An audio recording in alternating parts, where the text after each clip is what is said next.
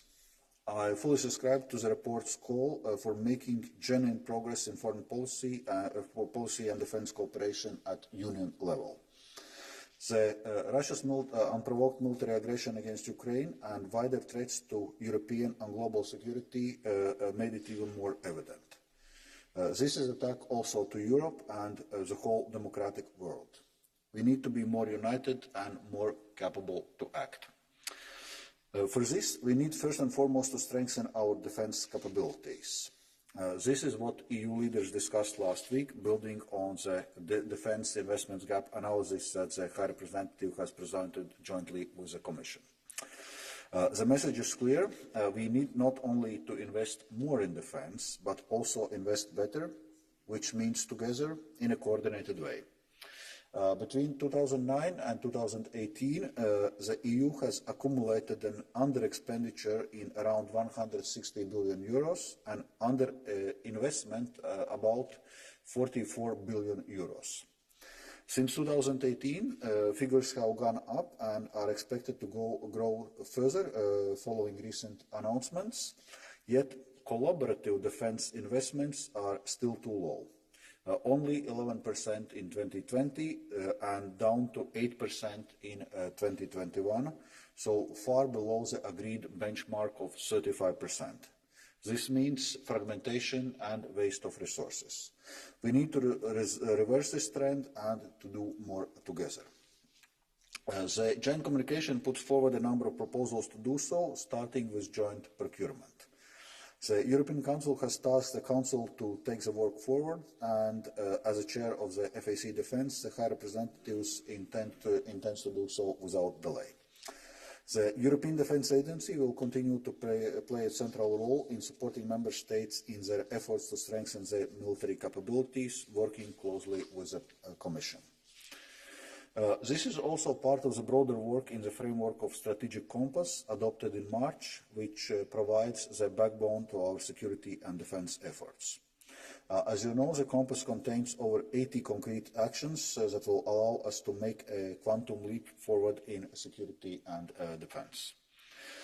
Work is well underway, including on many of the topics in the report, such as operationalization of the rapid deployment capacity, the use of Article 44 to increase our flexibility and swiftness of action, or to increase the resilience of the EU and our partners. These are just few examples of areas where much progress is taking place as we speak. Honourable members, the war is not over yet, but we can clearly say that Putin's and Russian regime strategy has failed. Instead of toppling the Ukrainian government, it strengthened it. Instead of dividing the EU and NATO, it has united them. As rightly pointed out in your report, NATO and EU have never been so firmly united. Last week, Danish citizens decided in a referendum to abolish the defence opt-out. Finland and Sweden have applied to join NATO. These are just recent examples of interest in the further progress on EU security and defence and on strengthening NATO as defensive alliance. These decisions will bring additional strength and unity to NATO and our common security defence policy and defence initiatives. We are doing precisely what the report calls for, enhancing cooperation with partners, in particular with NATO. Since the first day of Russia's invasion on 24th of February, the EU and NATO has demonstrated political unity and complementarity of efforts. We are in very close cooperation with our international partners to respond to Russia's military aggression against Ukraine and its civilians. It could not be another way because the stakes are too high. Thank you. Danke, Herr Vizepräsident. Wir kommen nun zu den Sprechern der Fraktionen und ich darf als erster Frau Jukna-Viciene Rasa das Wort erteilen. Thank you. Dear colleagues, thank you for this report and your efforts. The future of Europe's security will depend on the democratic world overcoming the brutal regime and Russia becoming normal, non-aggressive state. This requires, first of all, acknowledging the fundamental mistakes that have been made so that we do not repeat them again. The Western world has not taken seriously Putin's plan to destroy democracies. The biggest mistake was engagement with Putin's regime. Lessons must be learned. Secondly, those who say that Russia under Putin must not be humiliated as Germany was humiliated after Versailles are misleading. Today we face Hitler's analogy, who grew out of Stalin's unacknowledged crimes and evaluated crimes. The situation now is similar to that of Hitler and Stalin's war in Europe. So we must now defeat Putin as Hitler was defeated. Eliminating the main threat to the security of the entire European continent is our most important task. This requires helping Ukraine to defend its territory and not being afraid to believe that Russia can be different. The war criminal Putin must be isolated. To have different Russia, current regime must be defeated. I have a feeling that some countries of Europe are frightened of Ukraine's victory and intend to repeat the same mistakes. If they continue to save face of the brutal Kremlin's regime, our efforts to build up our own security capabilities will never be enough. Thank you. Für die Sozialdemokraten hat Herr Pedro For the Marques Social Democrats, 2 Minuten. Mr. Pedro Marques, 2 minutes. Thank you, President, Mr. Vice President, dear David, Natalia, the rapporteurs and colleagues. Following the Russian war of aggression, the EU has rapidly adapted its foreign security and defense policy to support Ukraine and press Russia to end this invasion. But EU policy needs to reflect a new reality for the future, for its strategic and long-term policies. With the adoption of this report, the Parliament makes important recommendations to the HRVP, to the Council, on the future of the foreign security and defense policy after the war. Our group was able to influence the report, we think, in an holistic approach. Our vision for the foreign security and defense policy is multidimensional, with human rights, human security, and the respect for the international law at its heart. But we did not shy away from the defense dimension. As the Russian invasion of Ukraine shows, we need to be prepared for what we do not desire or deserve. The recommendations built on the recent developments, including the adoption of the strategic compass, calling for its swift implementation as a starting point for implementing a common EU defense. We call for the introduction of qualified majority, as Natalie referred, for certain foreign policy areas to increase the effectiveness of our EU foreign policy. And we value the cooperation with like-minded partners around the globe, especially NATO allies, to maintain the strongest possible unity in defense of the rules-based international order, to promote and to defend peace, democratic principles, and the respect for human rights. We do not forget the importance of the neighbouring policy in the promotion of democracy, stability, peace, economic development, and the respect for human rights. We hope this recommendation to be heard by the European Council, even if the Council is no longer represented in this debate, and we certainly hope this recommendation to also reach the NATO summit soon to be held. Thank you. Thank you. Frau Chair Katalin.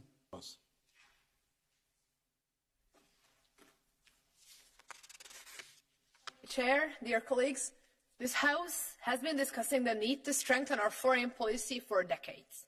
And now here we are in the middle of a war next door, and Europe still struggles to have a credible foreign policy stance. We are still very far away from our desired strategic autonomy, and we still rely on third parties to provide for our own security, and we are still being held hostage by the ability of a single member state to veto. Colleagues, Europe is home to some of the most developed democracies in the world, where human rights and rule of law reign supreme. So tell me, colleagues, why don't we have the right tools to defend these values if they are threatened by malicious actors? Of course, this is not to say that there have not been improvements. The EU's immediate reaction after the Russian invasion of Ukraine was impressively quick. The CSDP, PESCO, and the debate around the EU army are very much welcome developments. But honestly, tell me, colleagues, are they enough when Russia is knocking on our door, openly threatening our member states? The quickest solution is to scrap the unanimity rule in Council.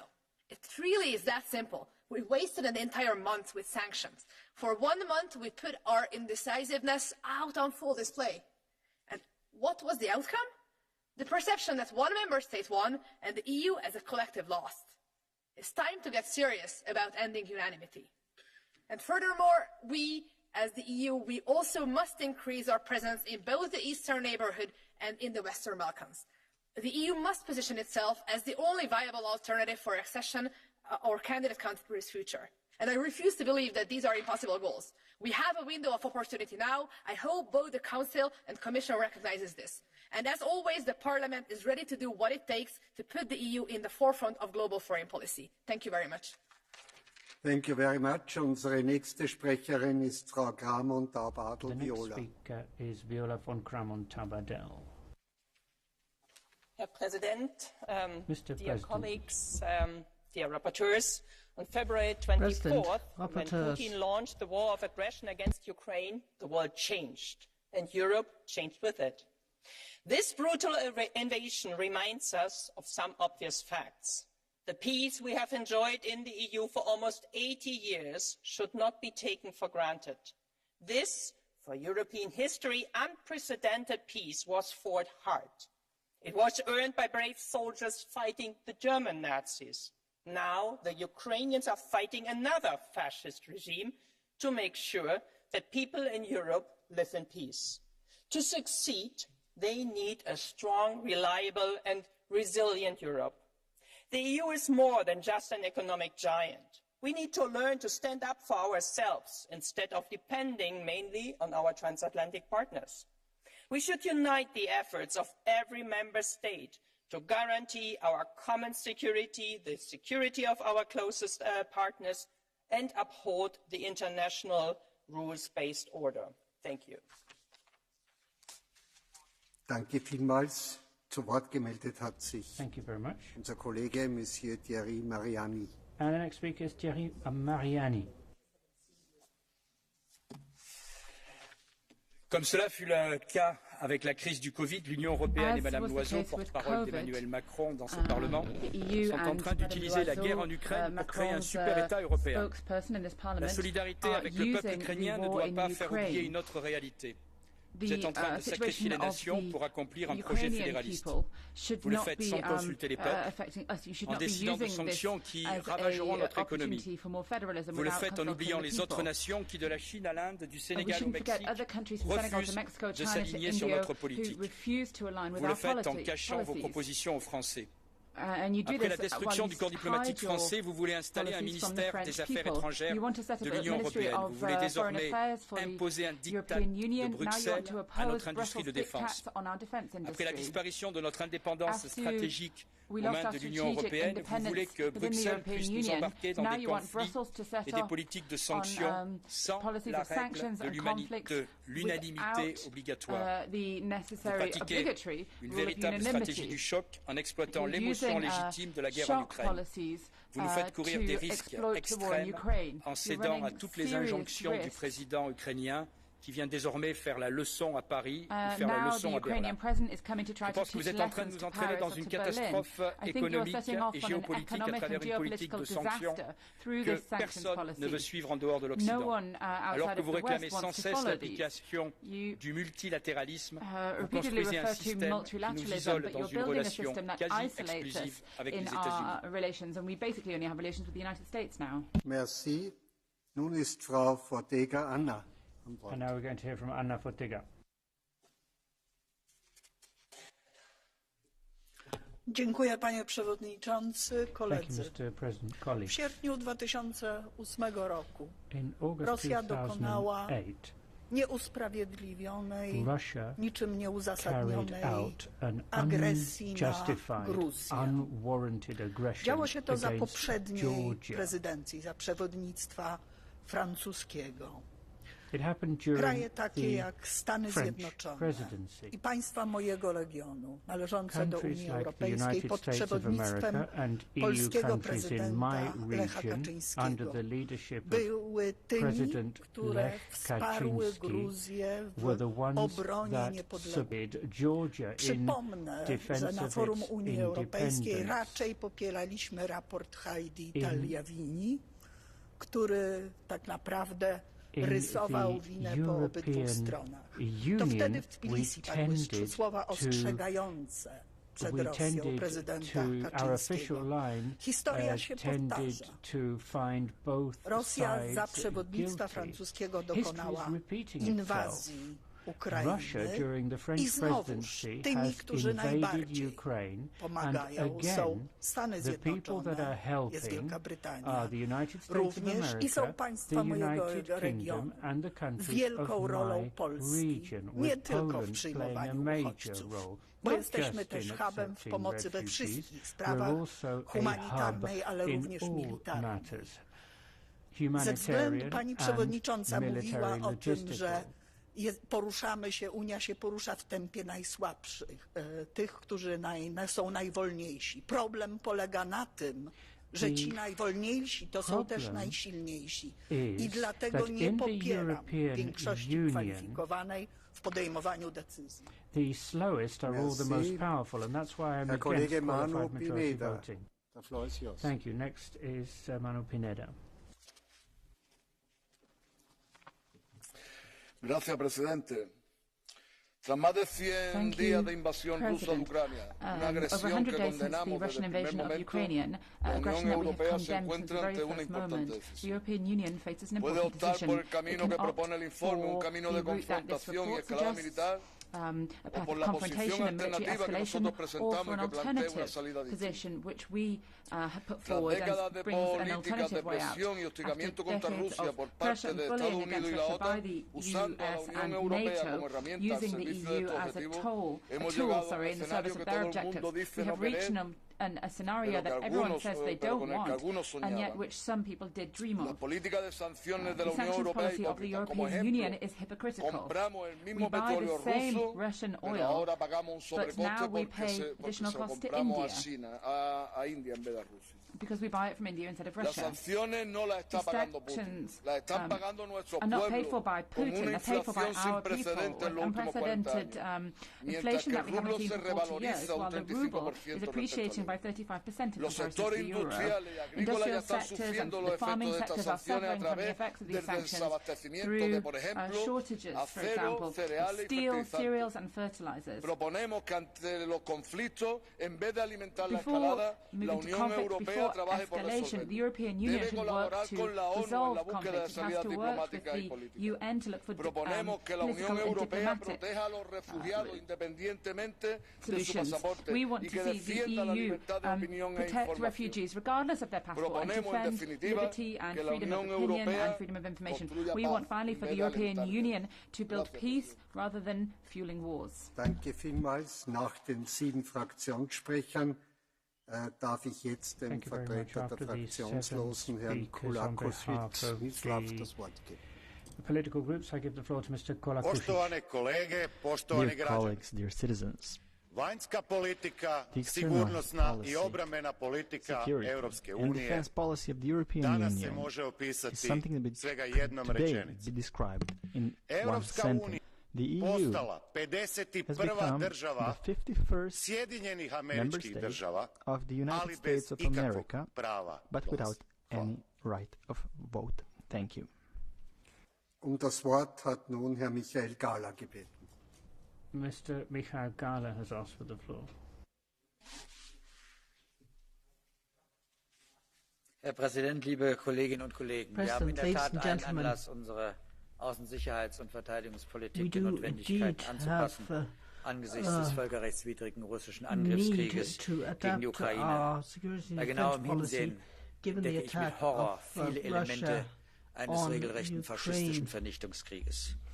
Die USA sind derzeit dankenswerterweise bereit, sich umfänglich zu engagieren, aber wir müssen als Europäer Vorsorge treffen für die Zeit danach, wenn sie nicht mehr dazu bereit sind, so viel für unsere Sicherheit zu tun.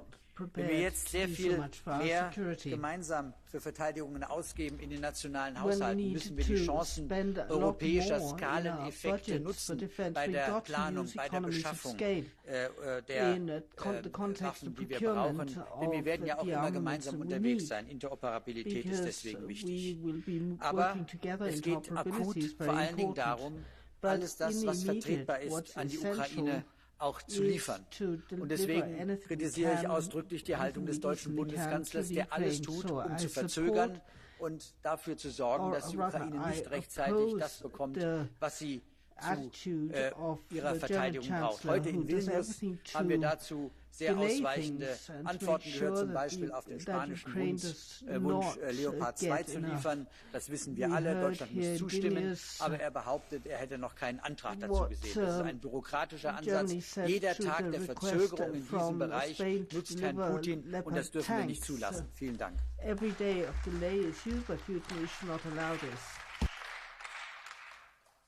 Ich erteile Herrn Sven Mikser das Wort. The next speaker is Sven Mikser. Three brief points. First, the implications of the Russian aggression against Ukraine for European security are really profound, and that's very well understood by our people, as best reflected by the Finnish and Swedish government's decision to apply for NATO membership, but also by the Danish people's decision at the referendum to lift their opt-out on EU defense. So our people really believe that we need more collective security. The second implication is that large-scale conventional war has made a very forceful return to the European continent, and we need to prepare for that, because clearly we weren't sufficiently prepared when this aggression was launched, neither when it comes to defending our own countries against such a threat, nor when it comes to delivering assistance to our partners. Even, let's be honest, our very good strategic compass deals more with the botched evacuation from Afghanistan than it deals with scenarios such as the conflict we are seeing right now. And finally, we must be honest, Putin's Russia is ready to take much more pain as a price for its adventurous effort of restoring an empire than we previously thought. So we need much more concerted and sustained effort to make sure that we are able to weaken Russia's economy and military machine. Thank you. Unser nächster Sprecher ist Herr Monier Sartori. The next speaker is Monier Sartori. Monsieur le Président, chers collègues, la guerre d'agression que Vladimir Poutine mène contre l'Ukraine vient renforcer la nécessité d'une Europe de la sécurité capable d'assurer la paix. Pour que les investissements en défense permettent réellement de construire sa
kind of want to get him out to California just so that you're not really you can go like as far as so we'll see. I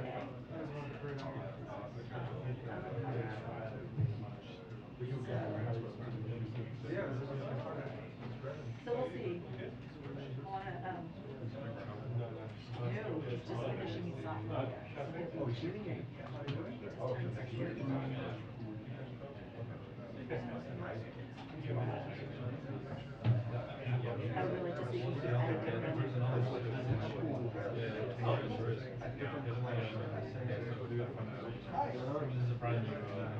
Oh,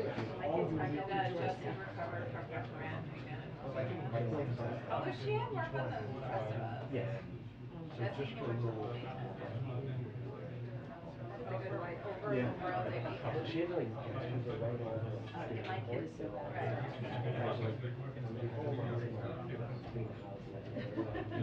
Do anything about that.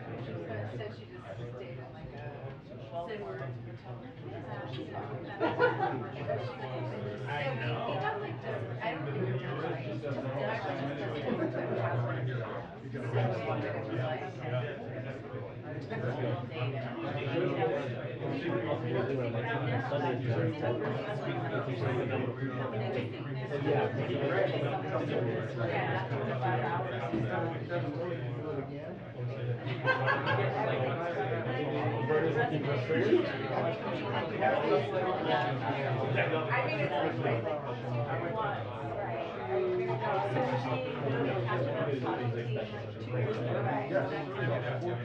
At least the gym there. The restaurant.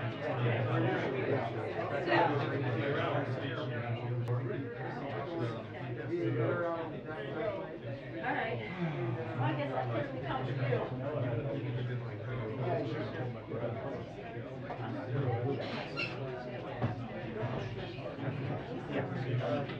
Right.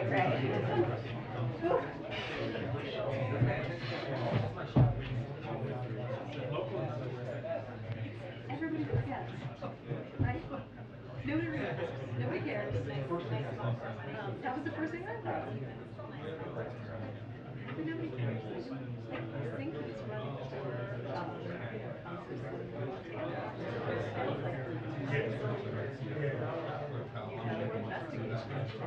and nobody cares.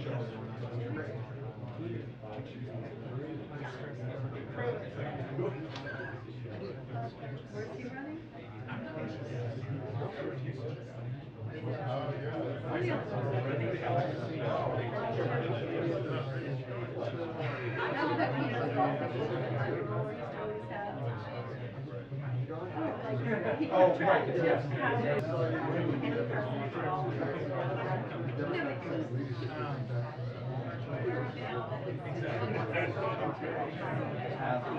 I'm just staying here so that I don't have to get up and sit down.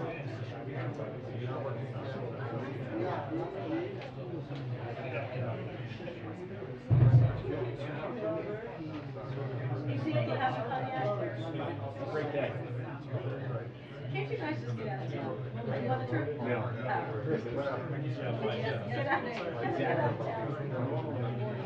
I was thinking it should be nice. See your time of day. Yeah.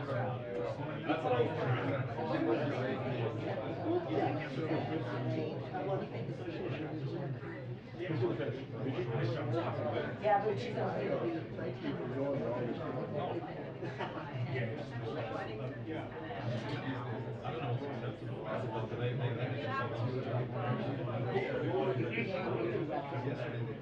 It's already late. This is going to go up against the river.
There's all different kinds because I'm doing phrases.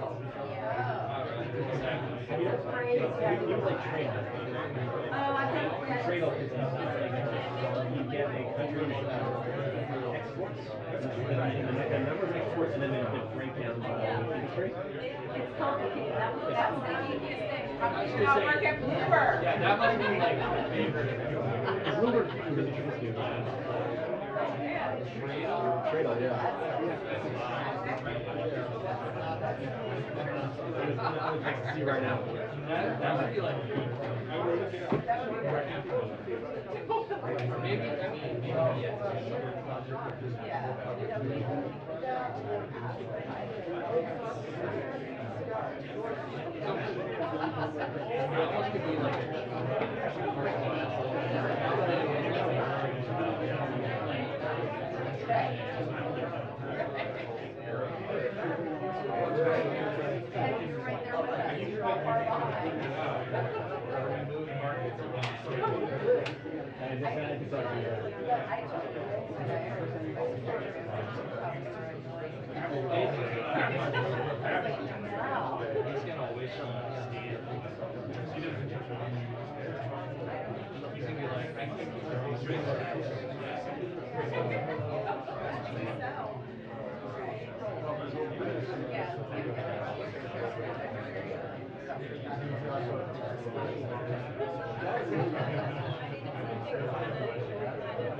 that's the direction I do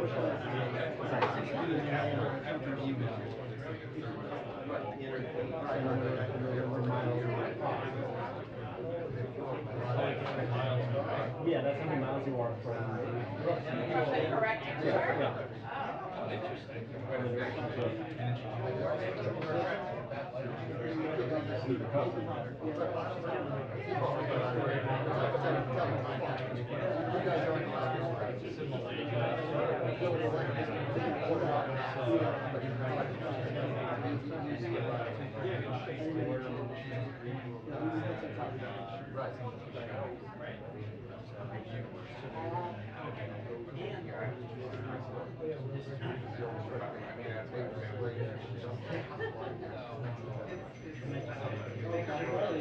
Right, exactly.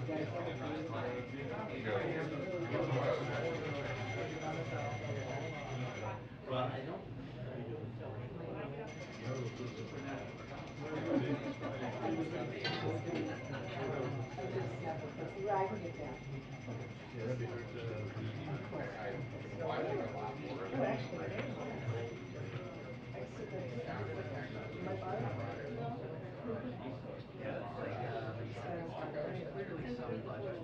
I will. She does the work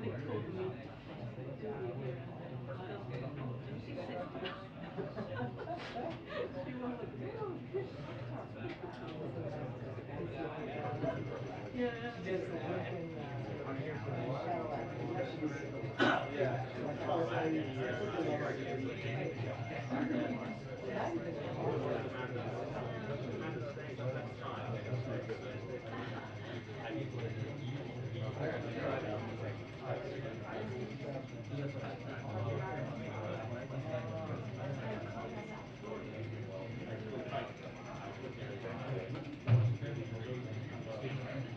Learn something new every day.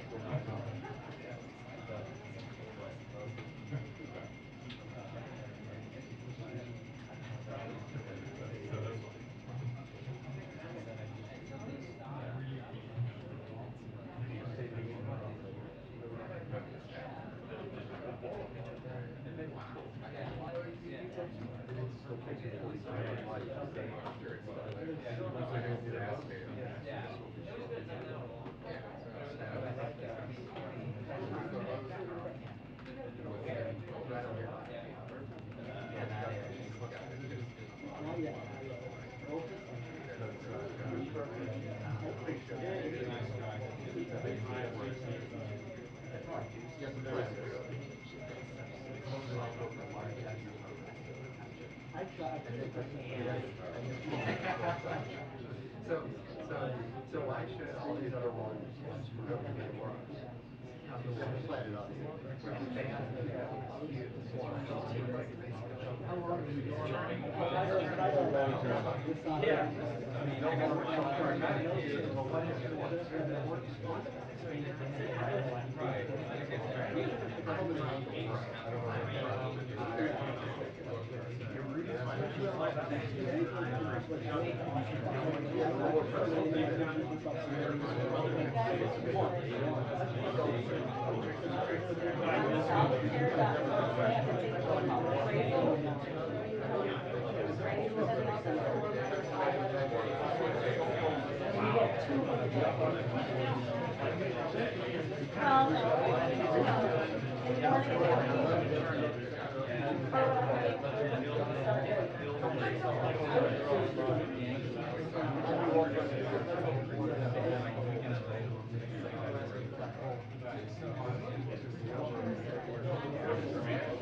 It prevents you from being racist. Sometimes in the world of wars, we come every day with it. I would throw a word in there. But yeah, you're always on half the page. And I, you know,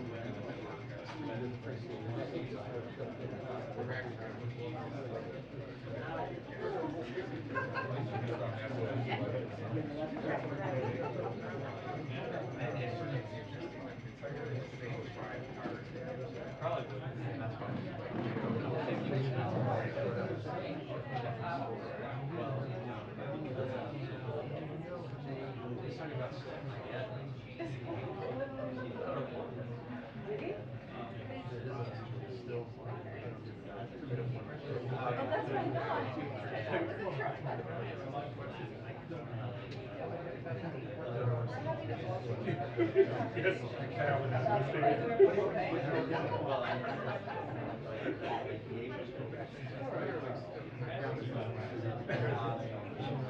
I didn't even have time to think. I didn't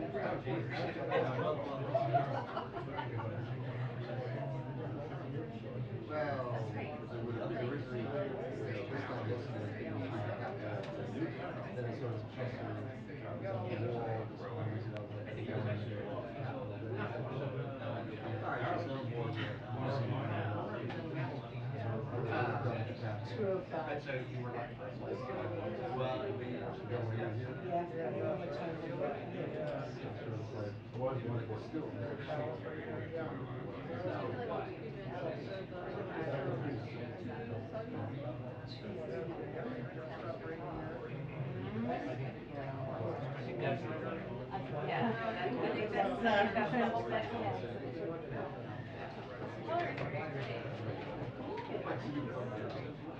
The Nancy's for the bright colors. Is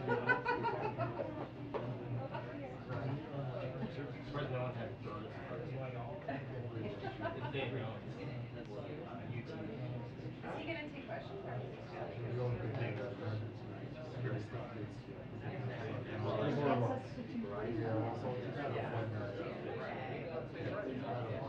Watch the change until after the bill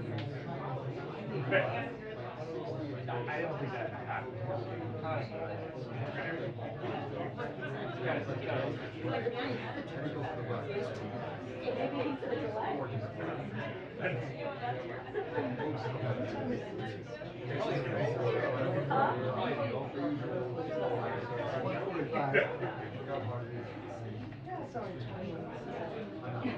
The event is in quarter to 3, right? 3:45. I think so, yeah.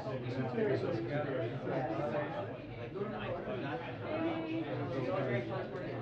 Oh, those.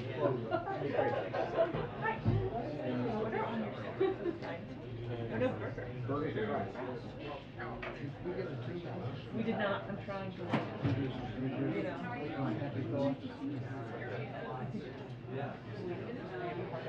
No, there's no change.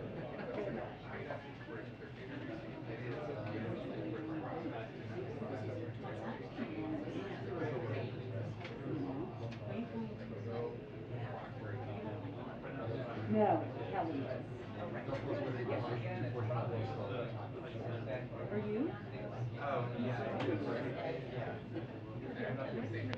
These? Yeah, it's a very bad day. I got it. Very comfortable.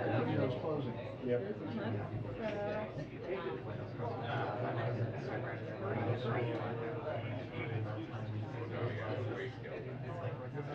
Oh, that's so smart. That's so smart.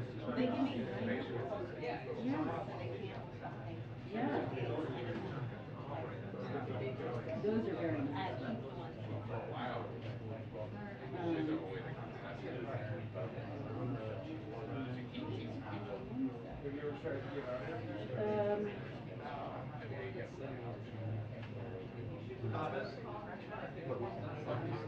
All the time. Who makes those now? These?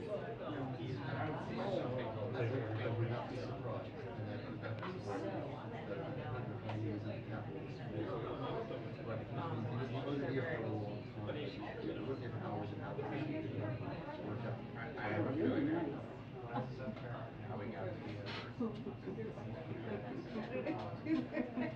She's so observant. I better sit up straight. I know. No idea.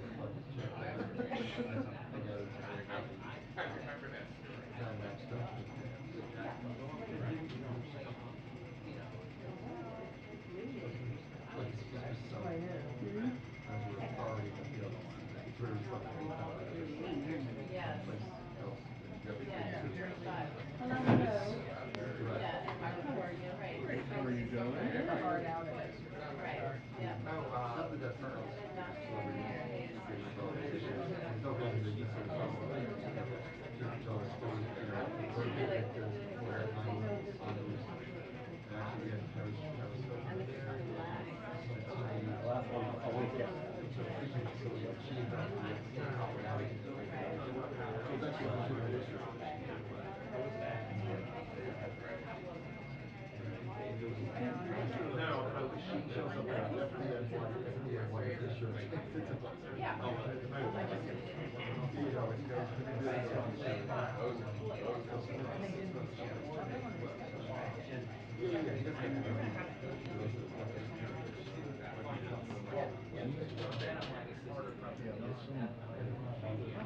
They suspiciously began right into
With all this gold coins and stuff.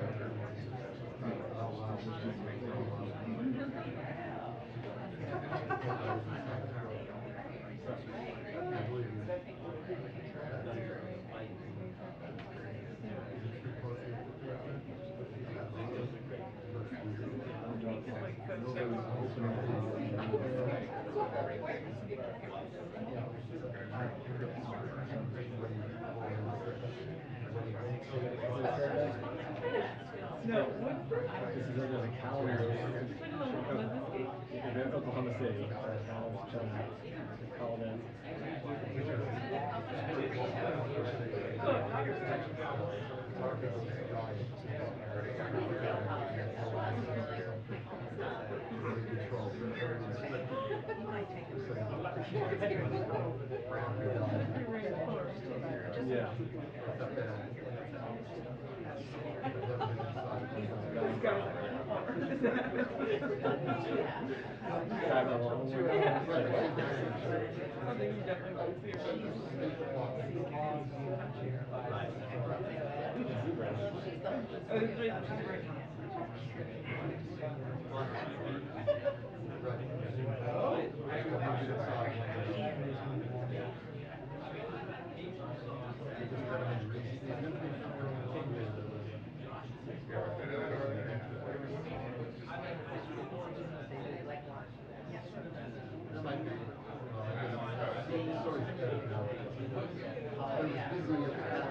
Oh, really? Okay. So you got the whole spectrum. Never ending.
Our amazing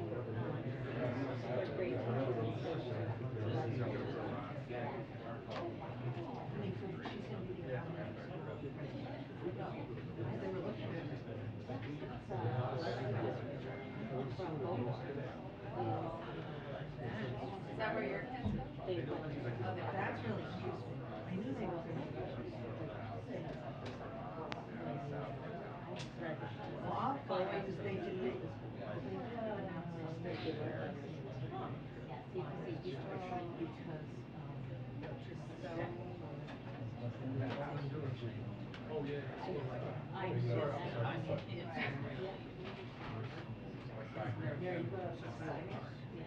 Allegedly, but I don't. My dad was around this kind of.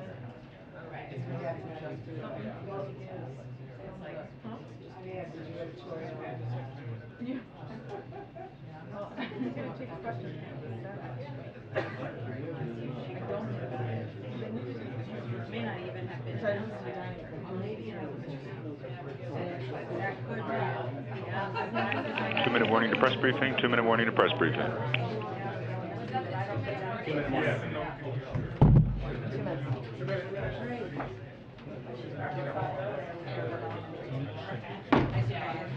Yeah.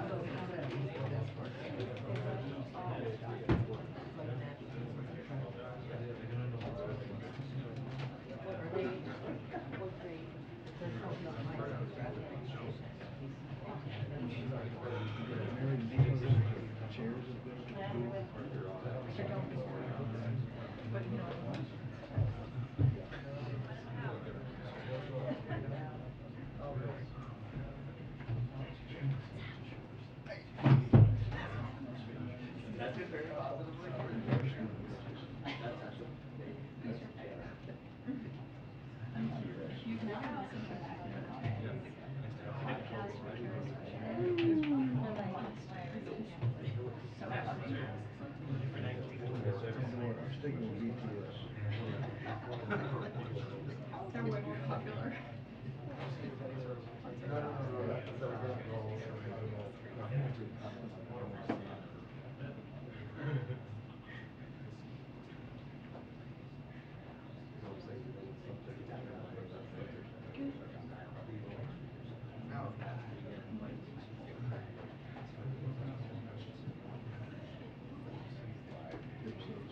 Yeah, accused of it.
Good afternoon, everyone.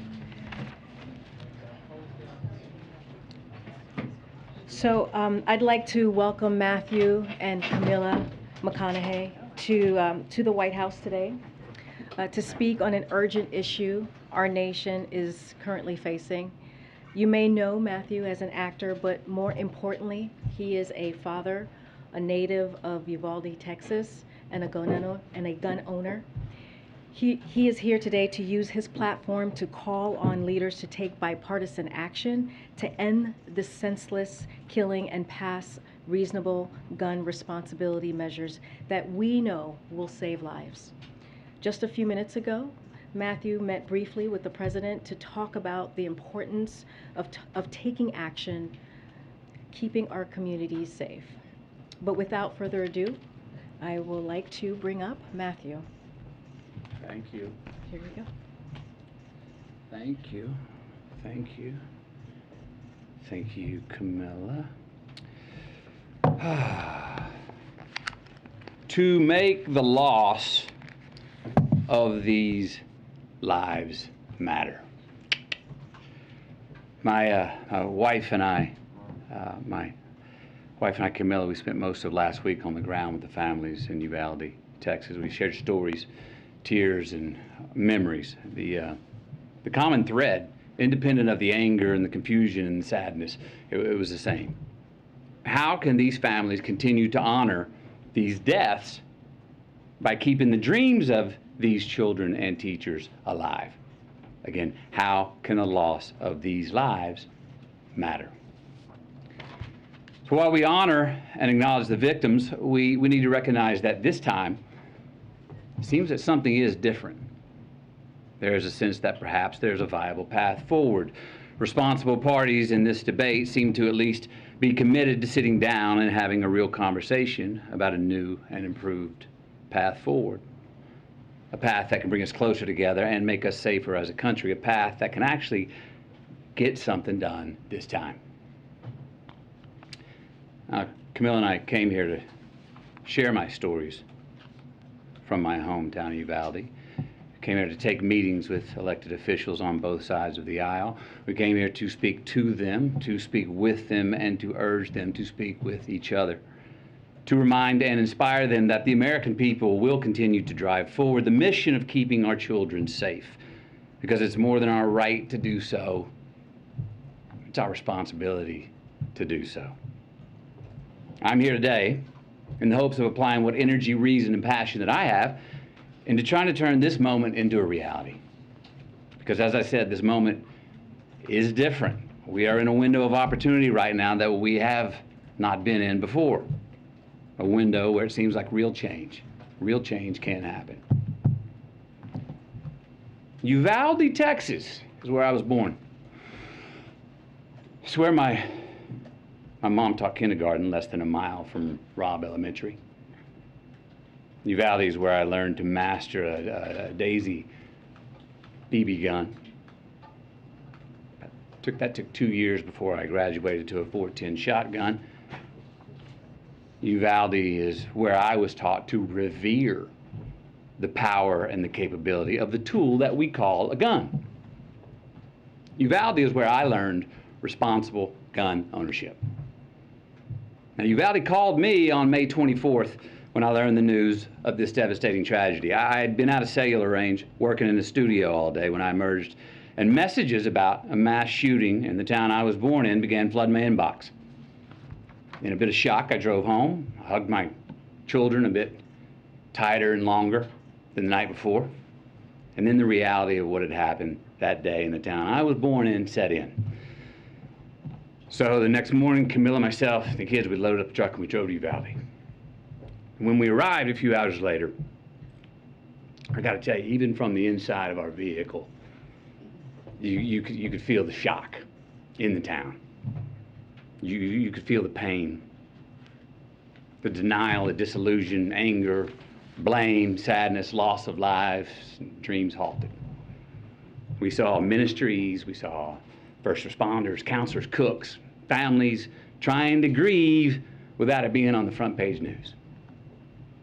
We met with the local funeral director and countless morticians who hadn't slept since the massacre the day before, because they've been working 24/7 trying to handle so many bodies at once, so many little innocent bodies who had their entire lives still yet to live. And that is there that we met two of the grieving parents, Ryan and Jessica Ramirez. Their 10-year-old daughter, Alethea. She was one of the 19 children that were killed the day before. Now, Alethea, her dream was to go to art school in Paris and one day share her art with the world. Ryan and Jessica were eager to share Alethea's art with us and said if we could share it, that somehow, maybe that would make Alethea smile in heaven. They told us that showing someone else Alethea's art would in some way keep her alive. Now, this particular drawing is a self-portrait, all right, of Alethea drawing with her friend in heaven looking down on her, drawing the very same picture. Her mother said of this drawing, she said, you know, we never really talked to her about heaven before, but somehow she knew. Alethea was 10 years old. Her father, Ryan, this man was steady. He was uncommonly together and calm. When a frazzled friend of his came up and said, how are you so calm? I'd be going crazy. Ryan told him, he said, no, you wouldn't. No, you wouldn't. You'd be strong for your wife and kids, because if they see you go crazy, that will not help them. Just a week prior, Ryan got a full-time line job, stringing power lines from pole to pole. And every day since landing that well-paying full-time job, he reminded his daughter Alethea, he said, girl, Daddy gonna spoil you now. Told her every single night, he said, Daddy's gonna take you to SeaWorld one day.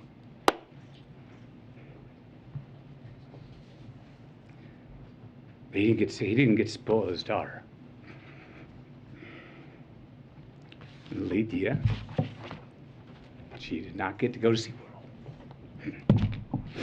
We also met Anna and Danilo, the mom and the stepdad of 9-year-old Maite Rodriguez. Now, Maite wanted to be a marine biologist. She was already in contact with Corpus Christi University of A&M for her future college enrollment. 9 years old. Maite cared for the environment so strongly that when the city asked her mother if they could release some balloons into the sky in her memory, her mom said, "Oh, no, Maite wouldn't want to litter." Maite wore green high-top Converse with a heart she had hand-drawn on the right toe because they represented her love of nature. Camilla's got these shoes. Can you show these shoes, please? Wore these every day. Green Converse with a heart on the right toe. These are the same green Converse on her feet that turned out to be the only clear evidence that could identify her after the shooting. How about that? Maite wrote a letter. Her mom said if Maite's letter could help someone accomplish her dream, that then her death would have an impact. And it would mean her dying had a point and wasn't pointless. That it would make the loss of her life matter. The letter reads, "Marine biologist, I want to pass school to get to my dream college. My dream college is in Corpus Christi by the ocean. I need to live next to the ocean because I want to be a marine biologist. Marine biologists study animals and the water. Most of the time I will be in a lab. Sometimes I will be on TV."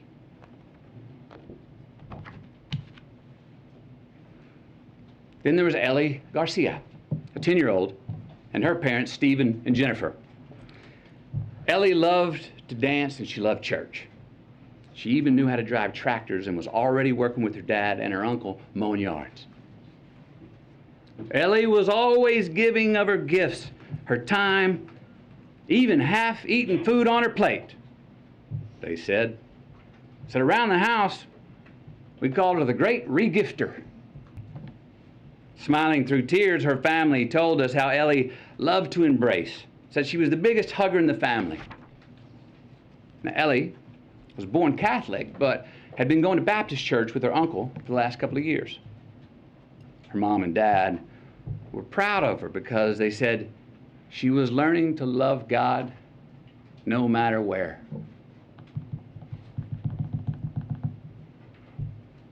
The week prior to her passing, she'd been preparing to read a verse from the Bible for the next Wednesday night's church service. The verse was from Deuteronomy 6:5. "And thou shalt love the Lord thy God with all thy heart, with all thy soul, and with all thy might." That's who Ellie was becoming. But she never got to read it. Service on that Wednesday night. Then there was a fairy tale love story of a teacher named Irma and her husband Joe. What a great family this was. This was an amazing family. Camilla and I, we sat with about 20 of their family members in their living room, along with their 4 kids. Kids were 23, 19, 15, and 13. They shared all these stories about how Irma and Joe served the community and would host all these parties, and how Irma and Joe were planning on getting a food truck together when they soon retired. They were humble, hard-working people. Irma was a teacher who her family said went above and beyond and just couldn't say no to anything. Joe had been commuting to and from work 70 miles away in Del Rio for years. Together they were the glue of the family. Both worked overtime to support their 4 kids. Irma even worked every summer when school was out. The money she had made 2 summers ago paid to paint the front of the house. The money she made last summer paid to paint the sides of the house. this summer's work was going to pay to paint the back of the house. Because Irma was one of the teachers who was gunned down in the classroom. Joe, her husband, literally died of heartache the very next day when he had a heart attack.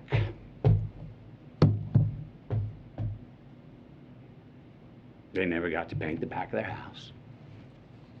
They never got to retire. And they never got to get that food truck together. We also met a cosmetologist. Right, she was well-versed in mortuary makeup.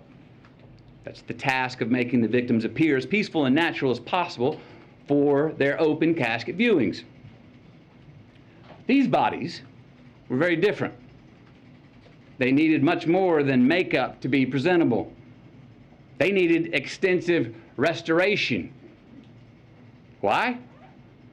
Due to the exceptionally large exit wounds of an AR-15 rifle.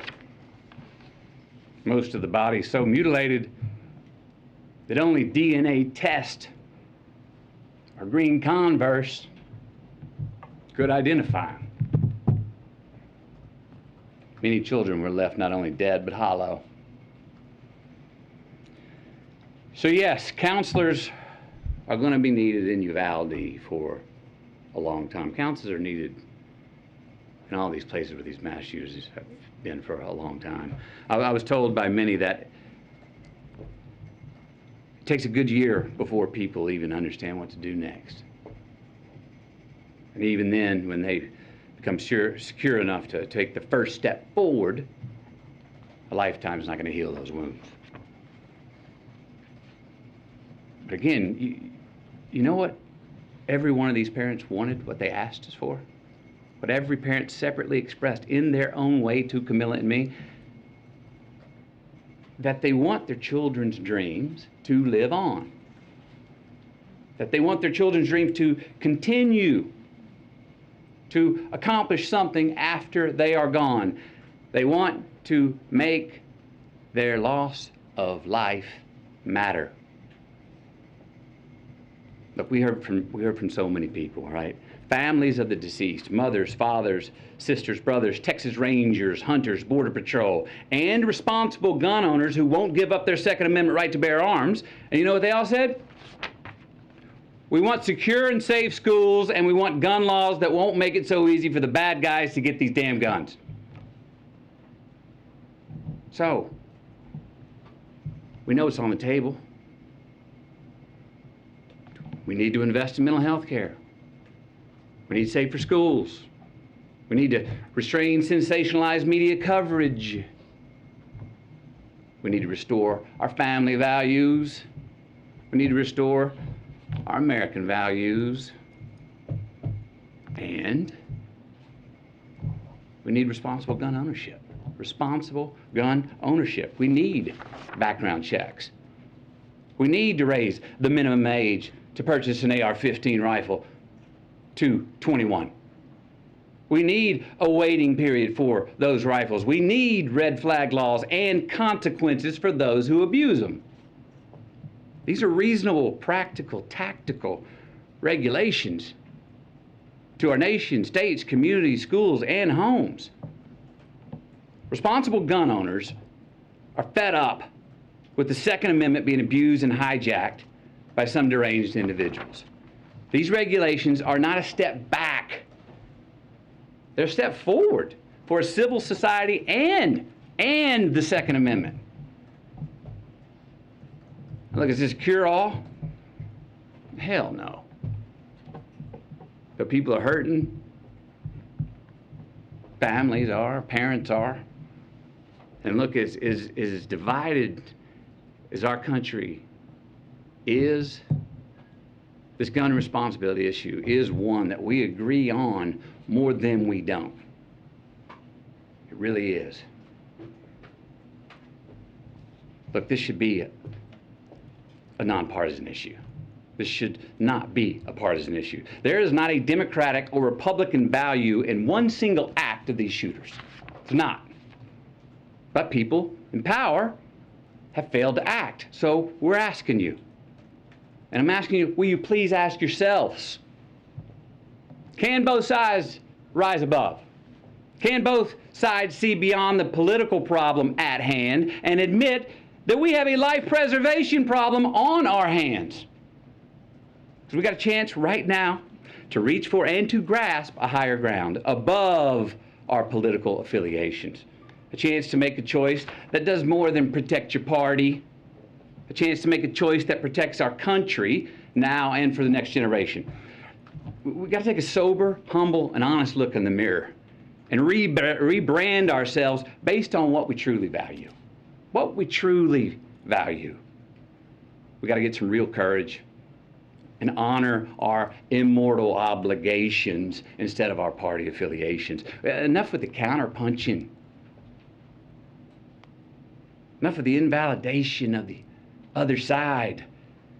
Let's come to the common table that represents the American people. Find a middle ground, the place where most of us Americans live anyway, especially on this issue. Because I promise you, America, you and me, we are not as divided as we are being told we are. No. How about we get inspired? Give ourselves just cause to revere our future again.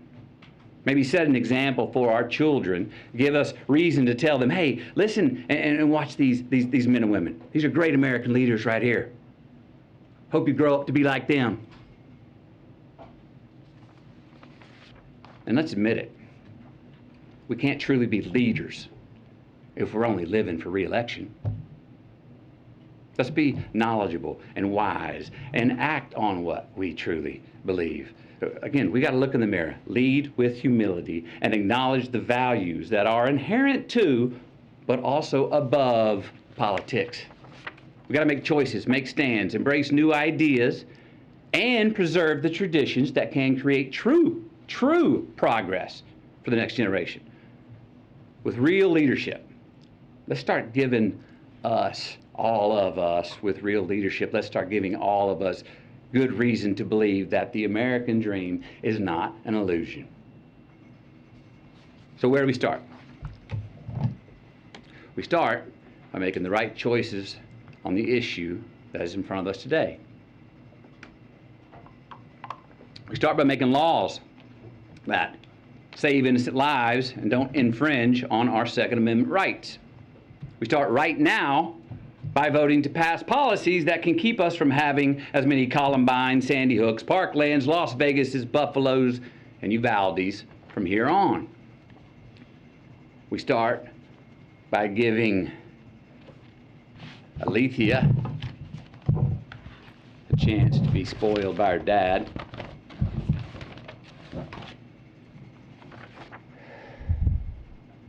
We start by giving Mayte a chance to become a marine biologist.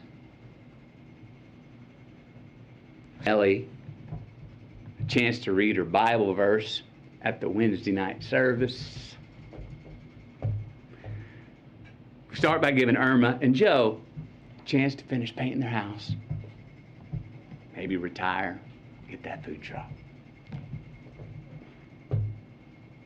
We start by giving McKenna, Layla, Miranda, Nevaeh, Jose, Javier, Tess, Rogelio, Eliana, Annabelle, Jackie, Azuya, JC, Jayla, Ava, Amory, and Lexi. We start by giving all of them our promise that their dreams are not going to be forgotten. We start by making the loss of these lives matter.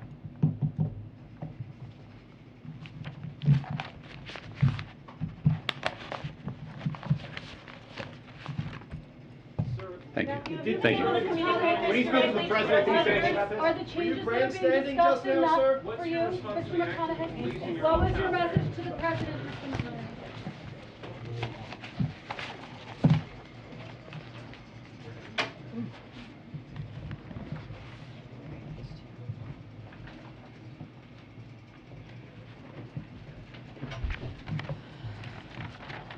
Okay. I know that the president has an event right after this. I think it's running a few minutes behind. So we'll do the briefing until we have to move to the event. I have a couple of things at the top, and then we'll open it up. As I just mentioned, soon the president will sign into law 9 bipartisan bills that support veterans, and he will be joined by members of Congress from both parties, veteran advocates, and veterans who will benefit from these laws. President Biden ran on the promise to unite the country, which is why supporting veterans is a key part of his unity agenda announced at the State of the Union. Supporting our country's veterans is an issue that all Americans can agree on. Among the impact of the bills being signed into law today are 2 that will improve access to breast imaging services for veterans, including those who experience toxic exposures during military service. Other bills to be signed include 3 to honor the legacy of service to our nation, including 1 to award a single Congressional Gold Medal to the U.S. Army Rangers World War II. The Rangers played a crucial role in the D-Day invasion of Normandy, which began exactly 78 years ago yesterday. Also today, the Senate voted to advance the PACT Act. The president was clear in his State of the Union that addressing toxic exposures is a priority, and Congress should move with urgency for our veterans. Today, Congress took a major step forward. President Biden looks forward to final passage of this legislation so that he can sign it into law and continue to uphold our sacred obligation to support those who have served our nation, their families, caregivers, and survivors. Today, the administration announced new investments from the American Rescue Plan to help provide every American with access to affordable, high-speed internet. These investments will bring down costs for families and small businesses, particularly in rural and remote areas, and ensure affordability. This morning, Treasury announced the first state awards from the $10 billion Capital Projects Fund, which will make resources immediately available in Louisiana, New Hampshire, Virginia, and West Virginia to connect over 200,000 homes that currently lack access. On a sad note, our dear friend and colleague, Michael Gwynn, will be leaving us for Treasury, where he will serve as Deputy Assistant Secretary for Public Affairs. Gwen has served as the White House Director of Rapid Response for the past 60 months, responding to the most challenging and difficult issues imaginable.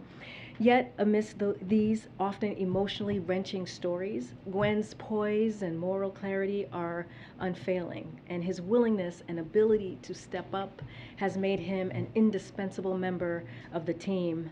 And joining Gwen at the Treasury Department will be our very own Michael Kikukawa, where he will serve as a spokesperson. Michael, better known here to all of you, to all of us, as Kiku, has served not just as a press assistant, but as the strong engine and reliable engine at the press shop. His relentless work ethic and dedication to the mission of this team have been second to none. Kiku and Gwen, we will miss you both. Thank you so much.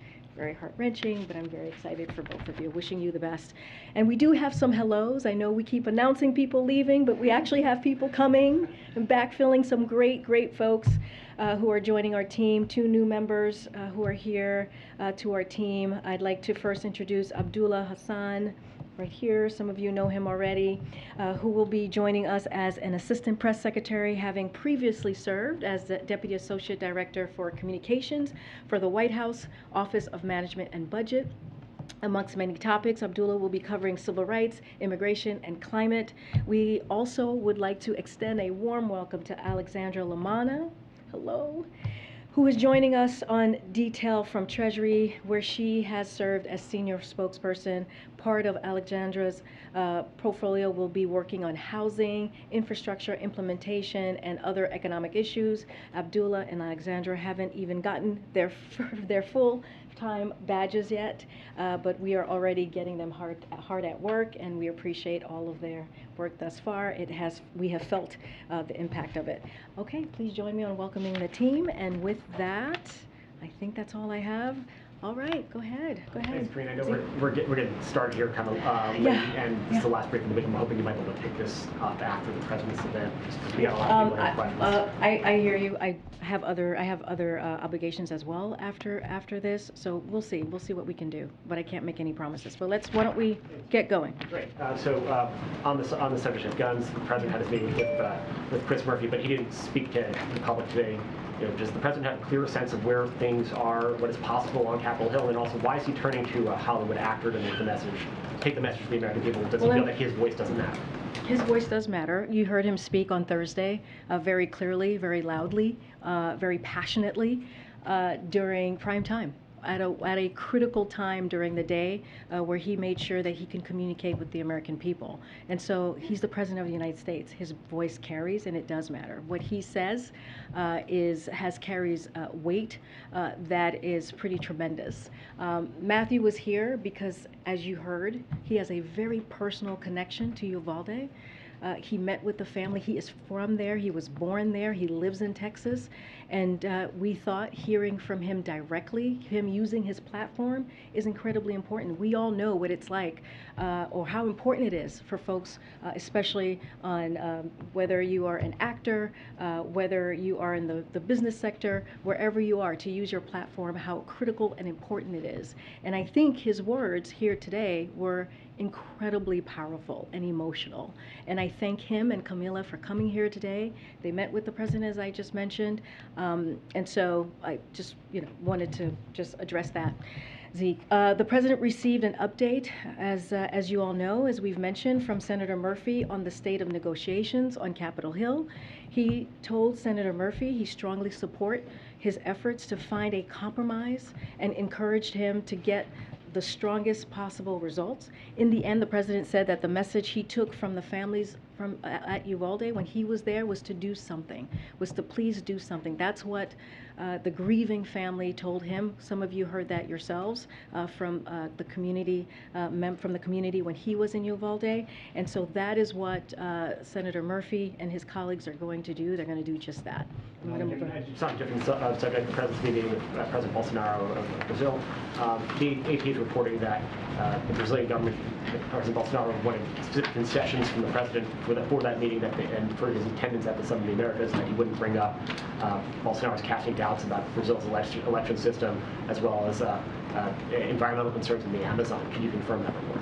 I cannot confirm that report. The president is looking forward to leaving tomorrow to head to the summit that we are hosting. I can say this: the United States continues to recognize Juan Guaido as the interim president of Venezuela.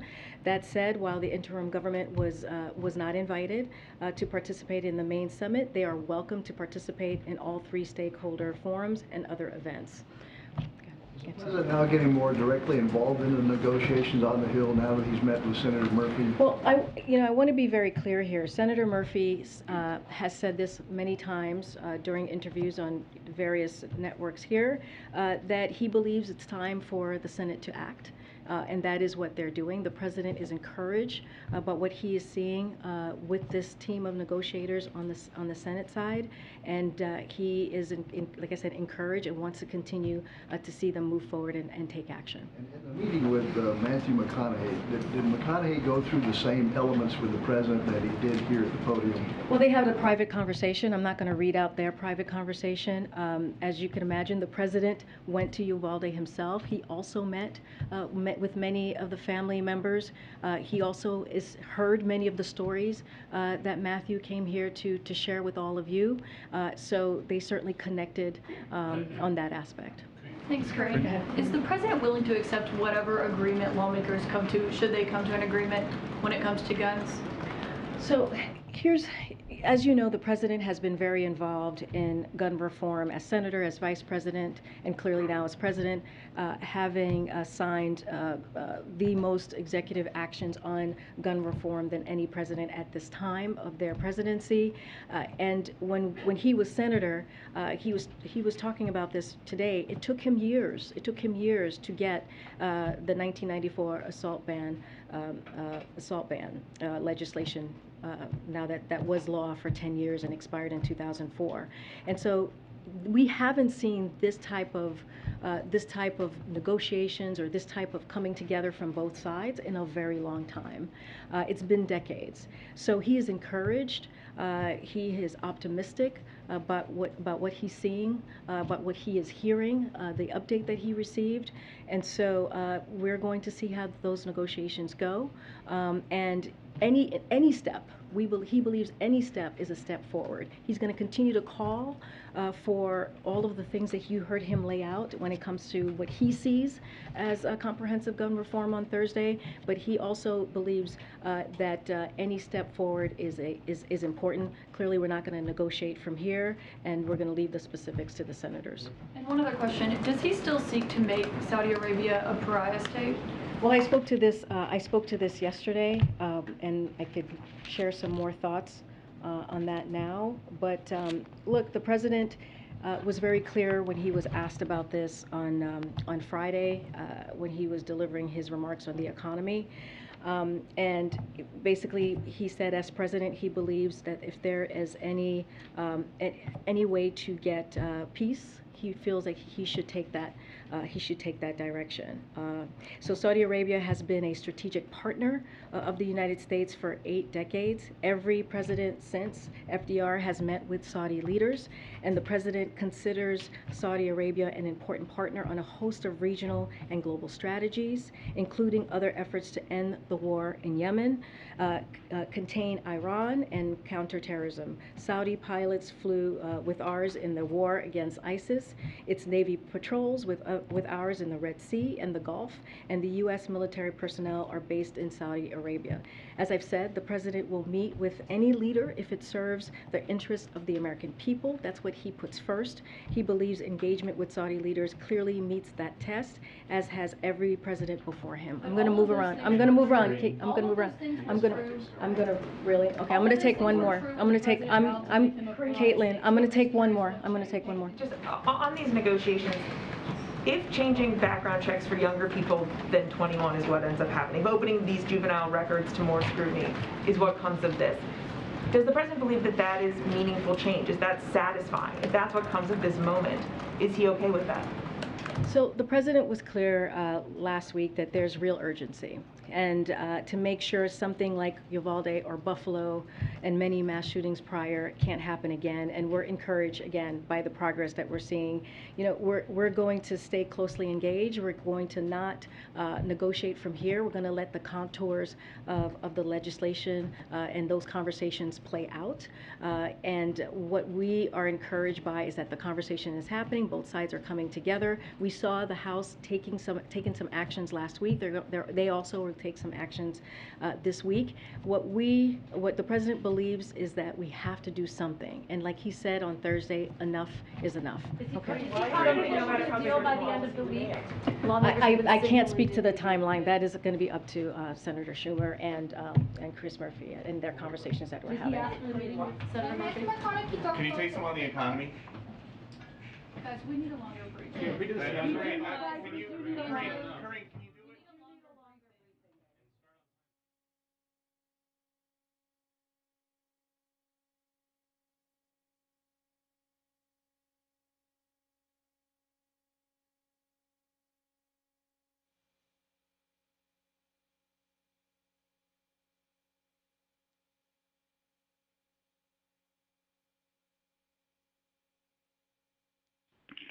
In-house media and pre-credentialed media, please gather at the palm room doors immediately.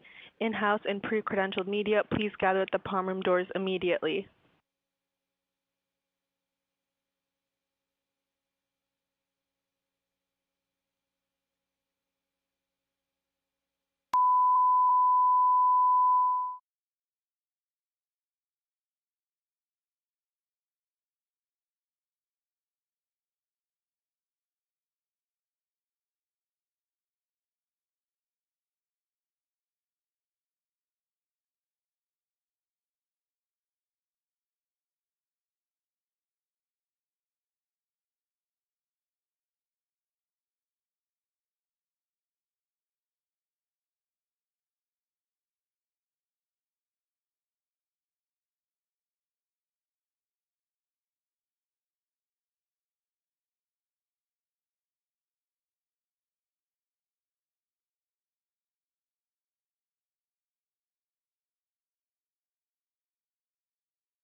Ladies and gentlemen, the President of the United States, accompanied by the Secretary of Veterans Affairs.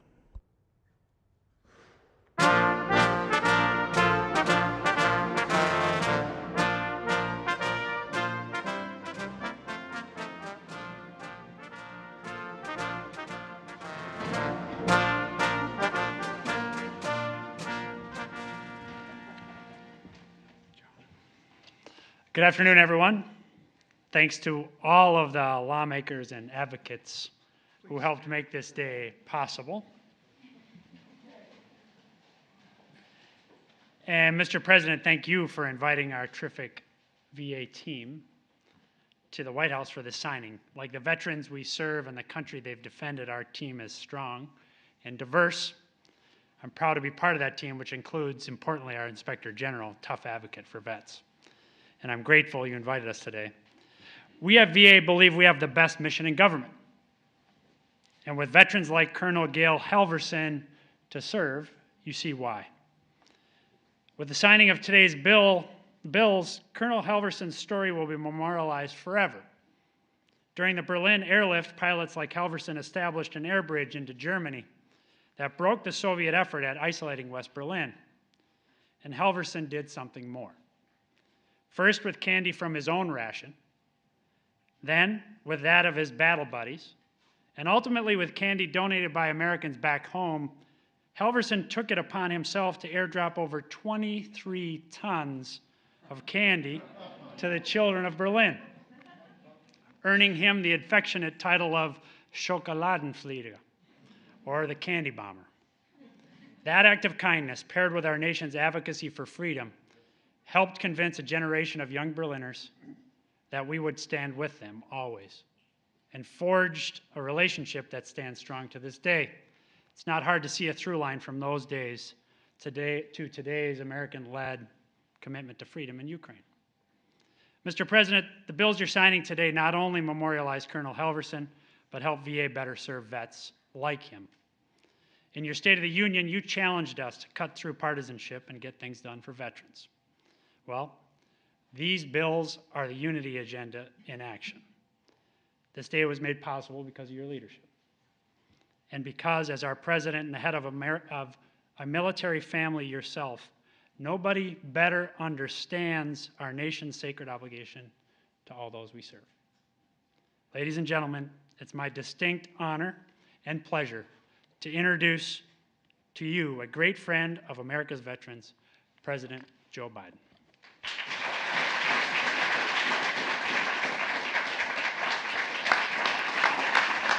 Thank you, thank you, thank you. Thank you. Well, it's good to see you all. Dennis, Mr. Secretary, thank you very much for that introduction, but more importantly, as a lot of the senators here know, for me and my friend for a long time. And thank you for joining the administration. You know, when I was forming the administration, I knew Dennis could do any job in the administration. But he wanted to be Secretary of Veterans Affairs because it mattered so much to him. And I think the most important thing to have someone in charge of that department was somebody who cares about what he or she is going to do. I knew he'd pull every lever to deliver results to military veterans and their families. And that's exactly what he's done. I also want to thank all the veteran service organizations that are here today. I'm going to ask you all to stand. I'm not going to read your names out now, but the VA organizations of the veterans organizations, please stand.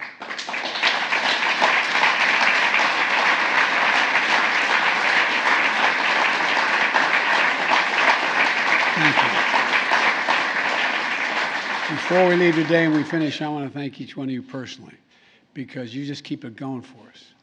You are the most valuable thing the veterans have. I mean it sincerely. So thank you. We owe you a great deal, and all the families owe you. And the Democratic and Republican sponsors of the bill, especially the leaders of our Veterans Committee, Big John Tester. John, thank you very much, old buddy, and Senator Moran, and thank you, as well as Takano, and you know, Washit is also here. Where are you? Where is everybody? There you go. Okay, you got 4 right across. Yeah, okay. I need glasses. When I look out, the only thing I see is Joe Manchin. Hey, Joe, how are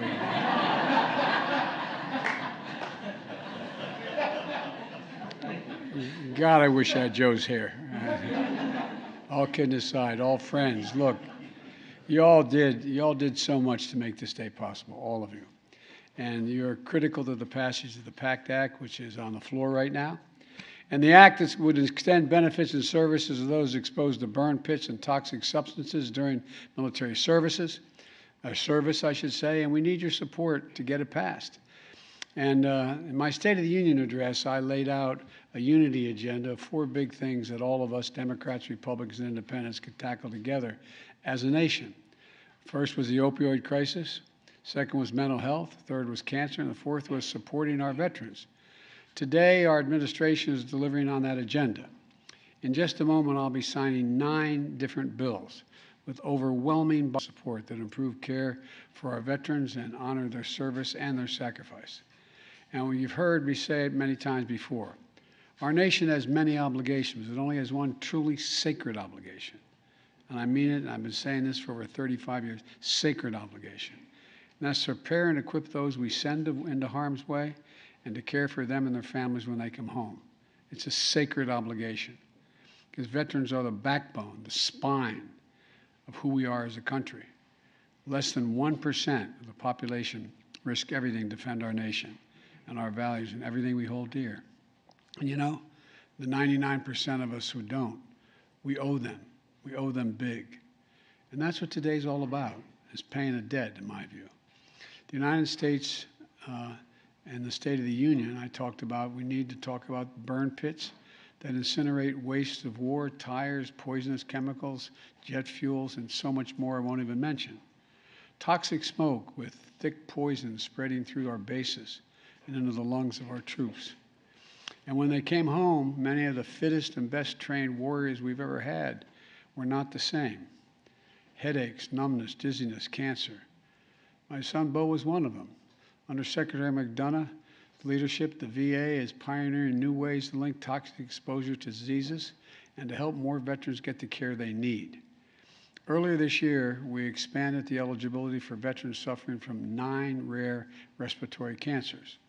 But current law does not entitle all toxic exposed veterans to mammogram services. It does now, and until today. The bill I'm signing into law will ensure that veterans who serve near burn pits get the preventative care they need. It's named after Kate Hendricks Thomas. And her husband and her handsome son is here today with 2 cousins. 2 cousins, right? Welcome, guys. Thanks for coming. This guy...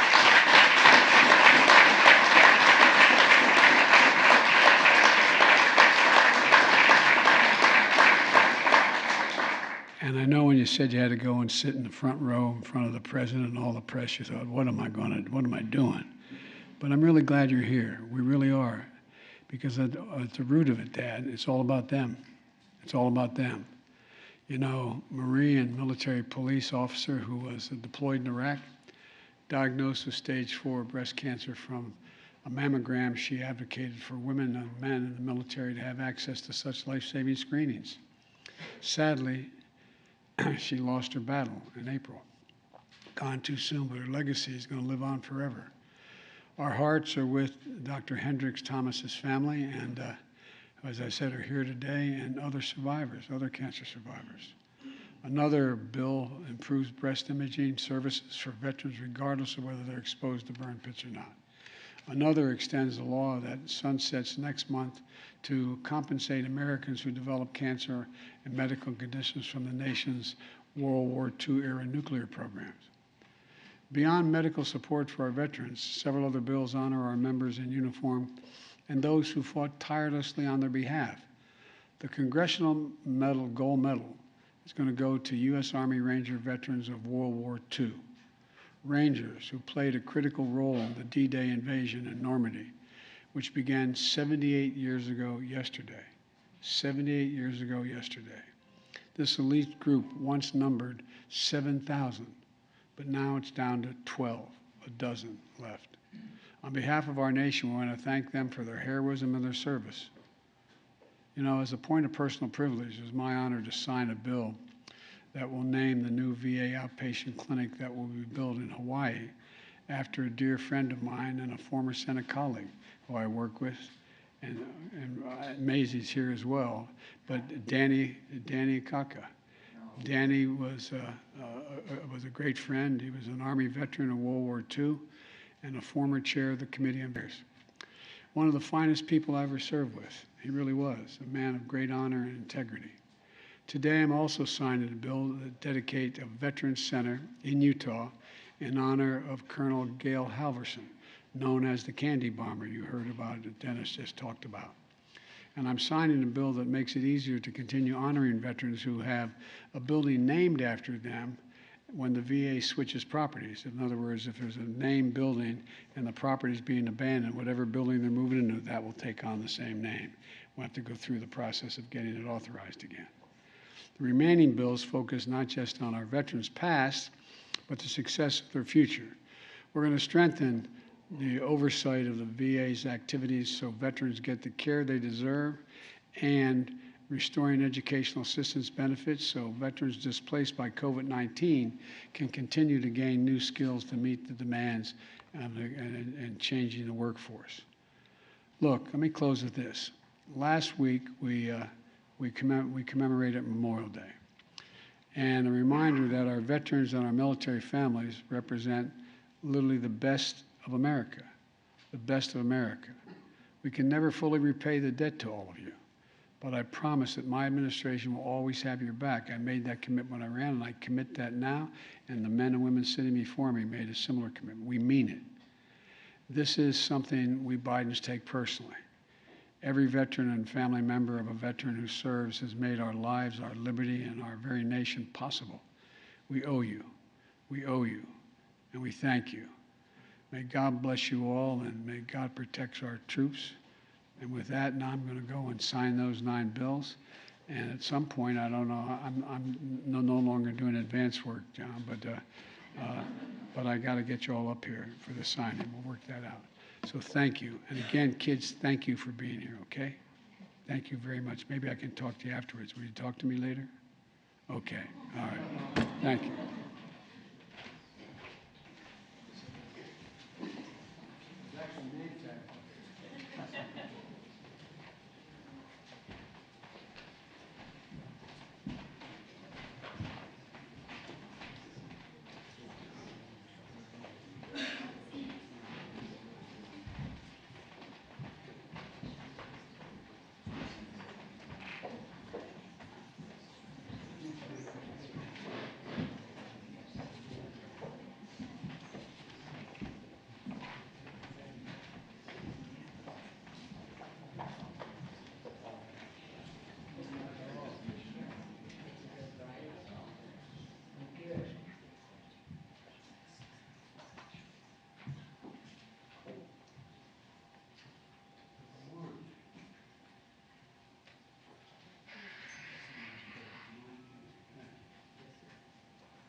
Good day to get to sign 9 bills now.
I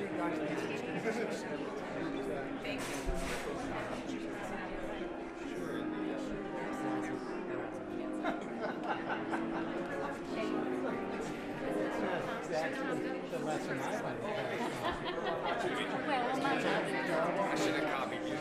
I like that.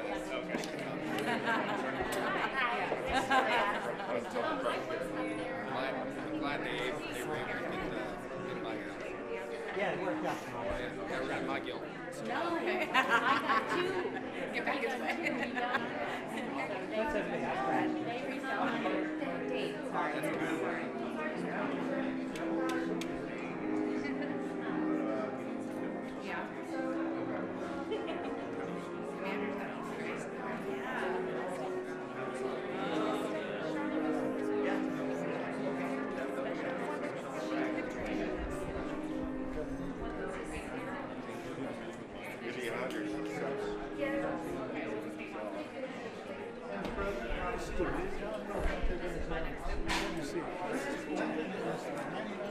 It'll be 100 here in December.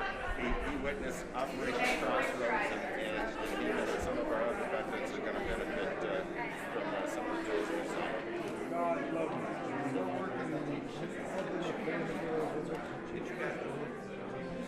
I know this is inappropriate.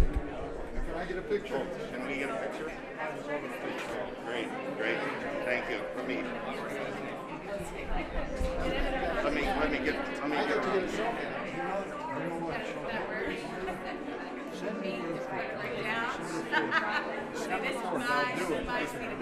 right on the back of it.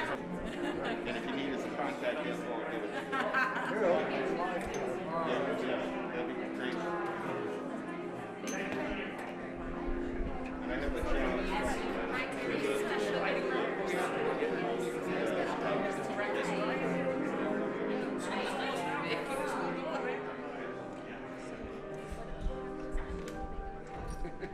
They're sticking together.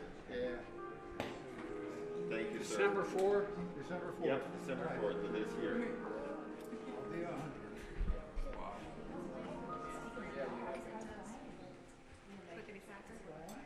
Back in the days when I lived on the Eastern Shore. Well, that's my brother's living.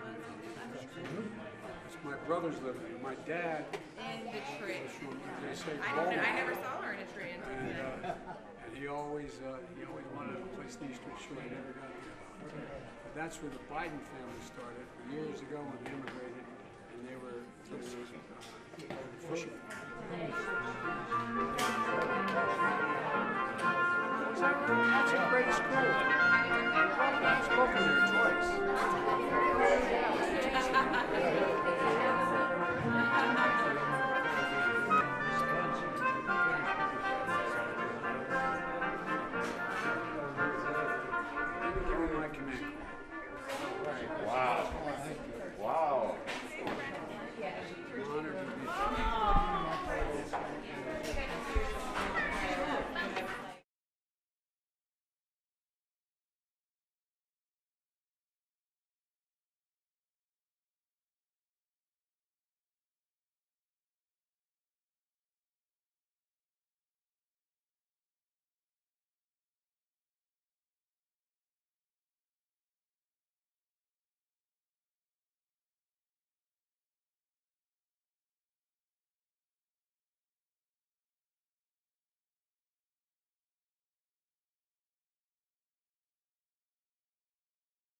very exciting. Pretty exciting.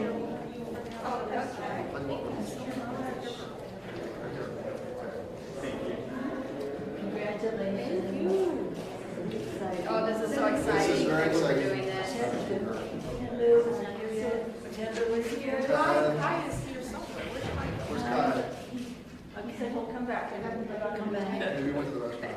Sister, I don't know. That's allowed, but anyway, good afternoon, everyone.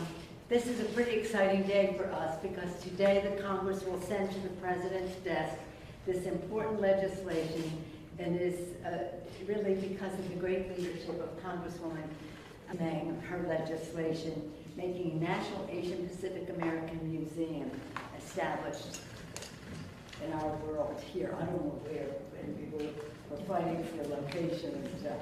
And again, let us salute Grace Meng for her persistent leadership on this. This is something that has meant a great deal to all of us, that America's story will be fully told by the contributions of the AAPI community. It will be something that the families, those families across America will take great pride, but every family in America will be more fully aware of the beautiful cultural contributions in every way that AAPI community makes to America. It's really very, very exciting when we think, whether we're talking academically, entrepreneurially, culturally, artistically, in every way, the fabulous contributions of the AAPI community, and that, again, the contribution many families here, well, before the Transcontinental Railroad, we know that. Many for a very long time, some very more recent, all of them with their hopes, aspirations, dreams, optimism, and courage to make the future better for their families, whether it was 200 years ago or 2 months ago. All of those newcomers make America more American. And this museum, well, it's the AAPI Museum, is really an all-American museum. So I want to just salute the leadership. Now, this is just the leadership of the AAPI community.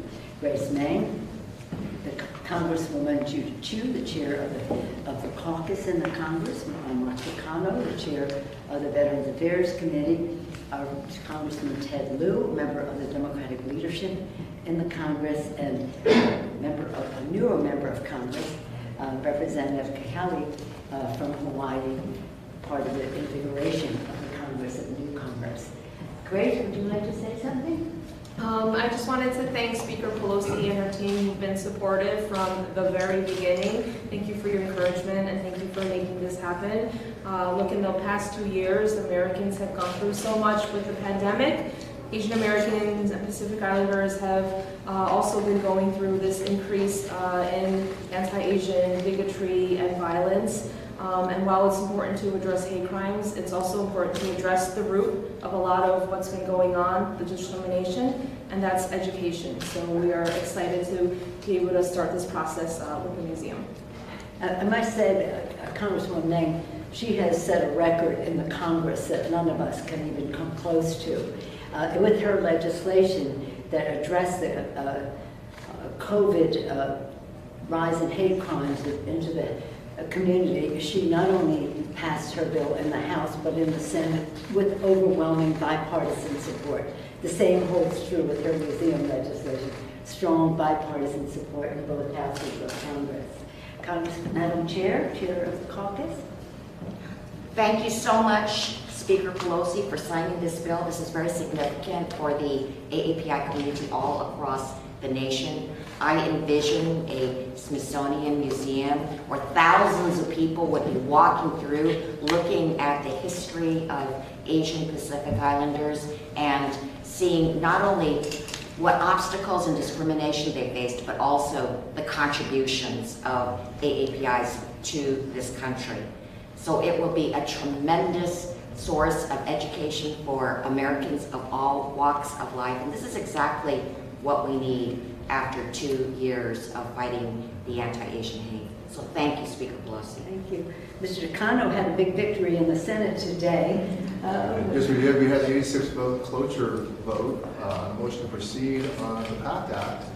Madam Speaker, it's your victory too. Without you, we would not have advanced such a bold bill on the House of Veterans. But on this subject of the Asian Pacific American Museum, I think we have the motto, E pluribus unum.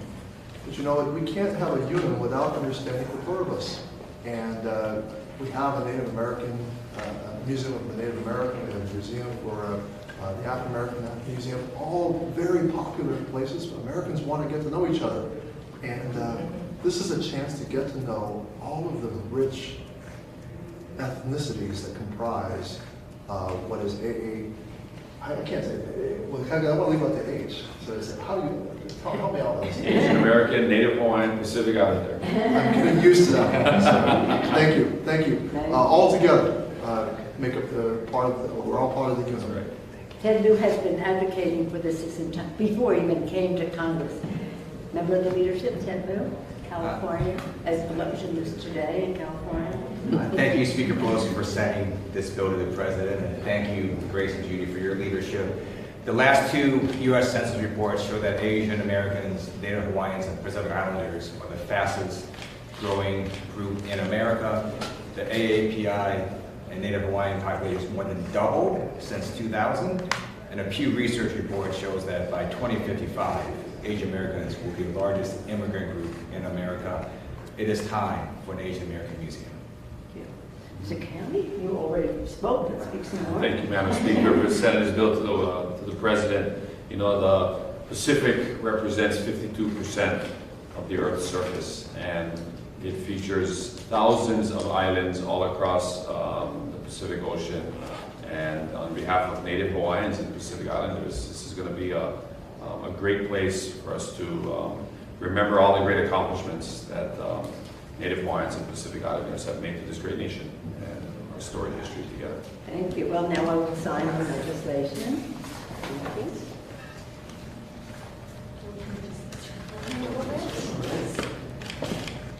As I do so with great pride in the district that I represent, that has one of the largest percentage of, well, maybe not your district, of AAPI in the country. And I feel very, very blessed. One thing that is a little bit sad, but a little bit happy about this Saturday we will lay to rest Norman Netta, real champion for AAPI in the country, and everyone in our country, but AAPI. He took such pride. He started your caucus. So when we go there this Saturday, we'll be able to say that we have sent a bill to the President that represents not only the beautiful diversity of America, but the beautiful diversity of the AAPI community as well. So here we are.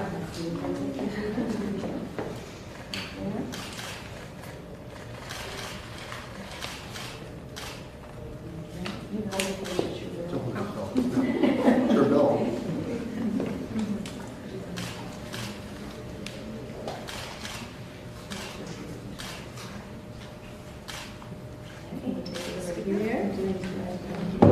This is the California corner.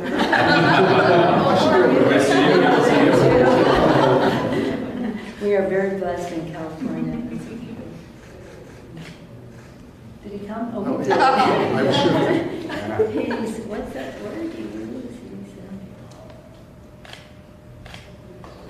Does Hawaii get thrown? Hawaii. It's pretty exciting. Now it goes from here to the President of the United States. Thank you.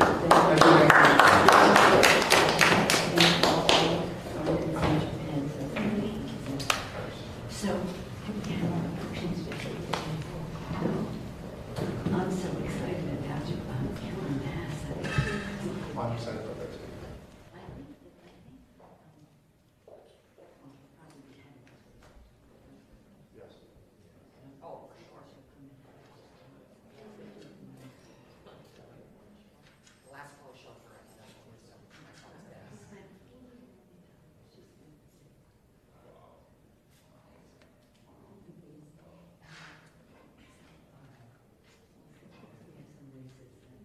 Really important.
CAP, and so many other partners among those who've built this organization over this last year. Today we're here to launch In Her Hands, which aims to bring a gender lens to the work that we're doing, that is investments in the region, through digital access, financial inclusion, and skilling for women and girls. This is so significant because women and girls, as we know, are the center of the economic engine and the community. They're the agents of change in Central America, in Latin America, and of course, as we are here for the Summit of the Americas, across the Americas. You know, if I can take a moment of personal privilege, you know, as we think about the impact that women, that mothers, that our sisters have played in our lives, I think about my own mother who I lost this last week. And she was in so many ways the guiding light to my life. She was the guiding light to all the work that I've had the sincere pleasure to contribute to with Chairman Ajay Banga of this organization, with Chair Blanca Trevino of this organization, and of course with Ray Chambers, the Vice Chair of this organization, and the heart of so many efforts of this sort. Today we're grateful to be joined by 3 remarkable women in addition to our chairs, true agents of change, to kick off what we're doing here today. Christy Turlington Burns, thank you. Lorraine Powell-Jobs, thank you. And of course, Vice President Harris, our sincere thanks to you for everything that you have done. To kick us off, I'm honored now to welcome Christy Turlington Burns. Christy is the founder and CEO of Every Mother Counts. Every Mother Counts aims to improve access to quality maternity care around the world. Among her many accomplishments, Christy is the daughter of a strong Salvadorian woman with deep ties to our mission in Northern Central America. With that, it's my sincere pleasure to welcome Christy. Christy, thank you, and thank you again, everyone, for being here today. Christy.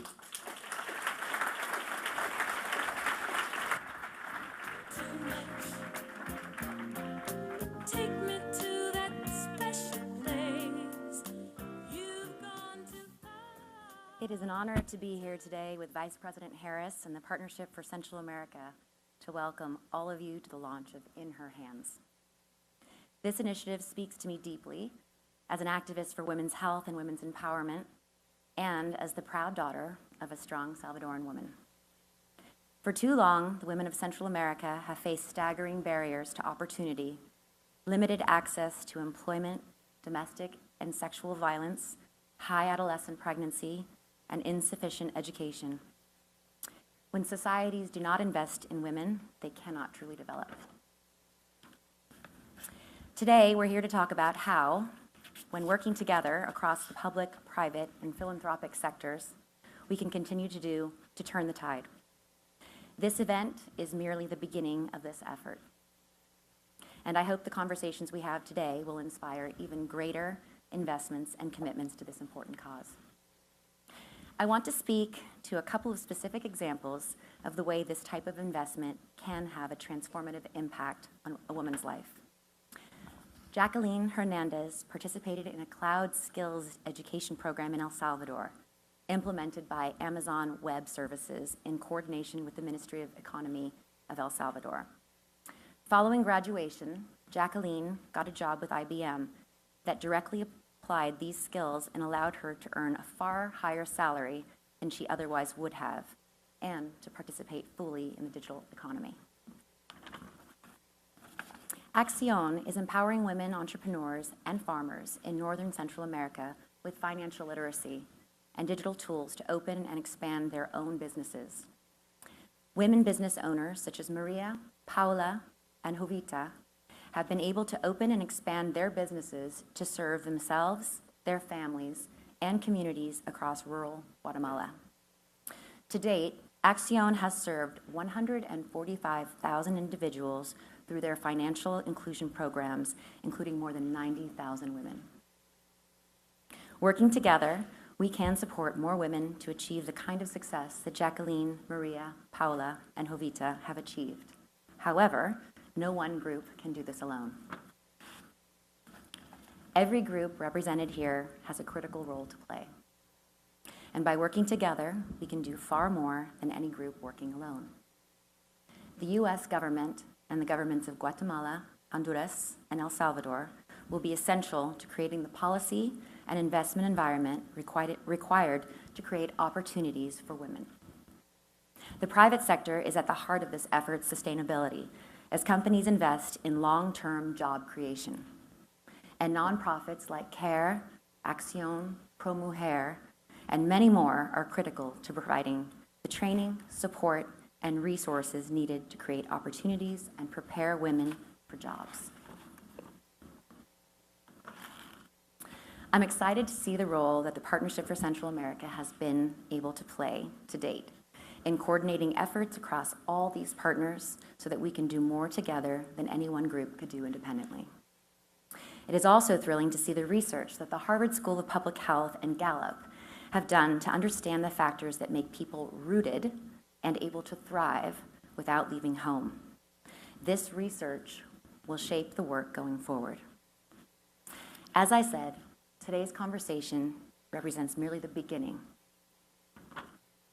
And I hope that today, and those that follow, we will inspire those in this room and beyond to consider what each of us can do to support the women of Central America and beyond to truly thrive.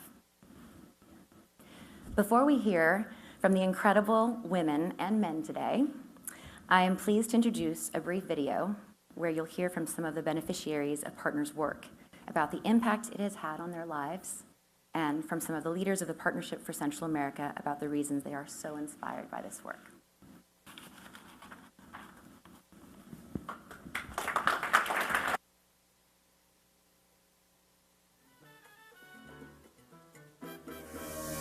I am very proud and honored to be a part of Vice President Harris' launch of In Her Hands, a women's economic empowerment initiative to advance gender equality and women's leadership. Central America is home to one of the highest rates of women-owned businesses. Startups co-founded by women are significantly better financial investments. The Partnership for Central America and the U.S. government view a coordinated strategy as a path to support the advancement of women, while communicating the opportunities to overcome these barriers to progress with the support of the U.S. government and private investment. We will have come together to prioritize the humanity of young girls and vulnerable women. I'm Michelle Nunn, President and CEO of CARE USA. We are really proud to be joining with the Partnership for Central America in the pursuit of expanded economic opportunity for all and true equality for women and girls. If women have equal opportunity to jobs and to education and to health and to safety, they will add billions of dollars to the economy, and they'll lift up their families and communities in a rising tide of prosperity in the Northern Triangle. The solution is in our hands. Indeed it is, and we look forward to continuing this critical work hand in hand. In the last 30 years, women participation in the labor market in Central America has increased only by 16%. The pandemic aggravated the gender gap even more as women lost jobs and income at a greater scale.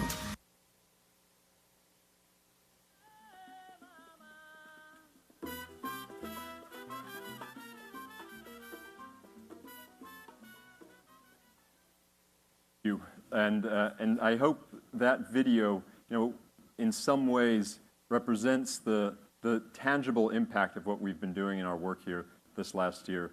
I think about some of our colleagues that are here from the U.S. government as well today, Ambassador Ken Salazar, Assistant Secretary Brian Nichols, and in so many ways in partnership with colleagues such as Michael Schlein at Acción and our colleague Michelle Nunn from CARE.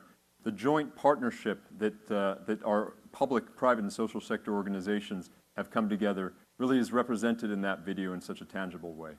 Christy, thank you for your comments. What I'd like to do now, if I may, is introduce another partner in this effort that has been driving so much change globally, and that is Lorraine Powell-Jobs. Lorraine is the founder and president of the Emerson Collective. Emerson is an inspiring organization dedicated to creating pathways to opportunity so people can live to their full potential. Since its founding, Emerson has taken a systems approach to social change across education, immigration, reform, the environment, and health, with at its core, justice as the goal. With that, I am sincerely honored to welcome Lorraine Powell-Jobs.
Offer some music and an opportunity to enjoy some cultural integration into this conversation. And with that, we'll transition into our next speaker. So we'll just hold for one moment if we may. Thank you.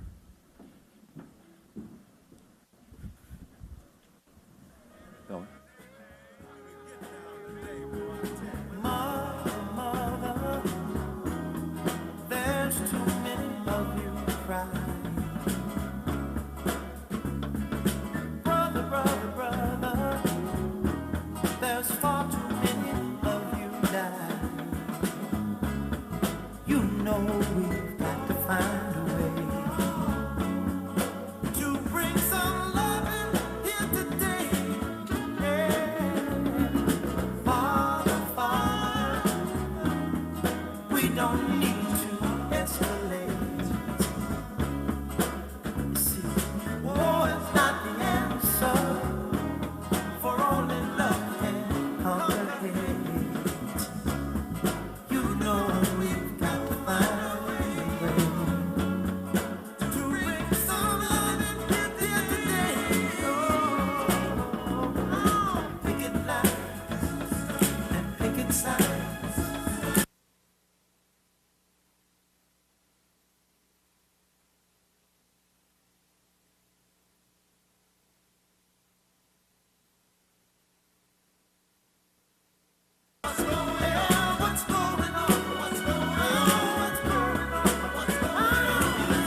evil that lurks within.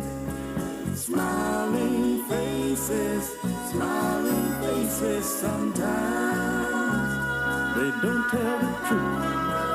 Smiling faces tell lies, and I got proof. Oh Lord, yeah.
True love and joy and faith are all my strength. I'll give to you, darling. My love is yours exclusively to enjoy any way you want to. But it's wild.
welcome founder and chair of Emerson Collective, Lorene Powell Jobs.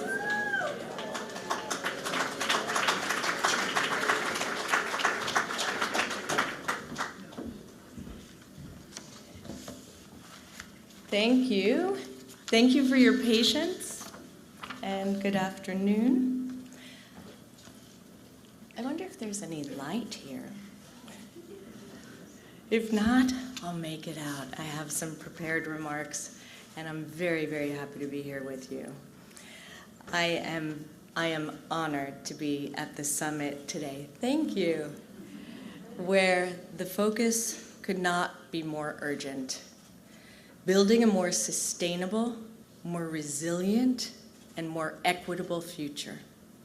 And I am especially honored to introduce my dear friend, the Vice President of the United States, Kamala Harris. I have known the Vice President for many years. During that time, I have witnessed her vision and her resolve and her leadership, first as District Attorney of San Francisco, then as California's Attorney General, then as our US Senator, and now in the White House, where she's working alongside President Biden to address the unprecedented challenges we face in our country and around the world. I've admired the way the Vice President has embraced the difficult but vital work of addressing the root causes of migration. She recognizes that these causes are complex. They're driven by a range of factors, from our climate crisis to violence to extreme poverty. And she knows that addressing them requires policies and complex solutions that are not only sensible and strong, but also wise and humane. When the Vice President issued her call to action, many stood up, including the organization that I helm, the Emerson Collective. In fact, one of the new initiatives the Vice President is driving forward emerged in collaboration with Emerson Collective. It's the Central America Service Corps, and it will offer young people paid service opportunities, mentorship, advanced skills training, and a pathway to employment. Through this call of action, the Vice President has pioneered an innovative model of public-private partnership, a partnership that has generated more than $3 billion in commitments already across the region. This model will enhance women's economic empowerment, a cause that the Vice President has been deeply committed to throughout her entire career.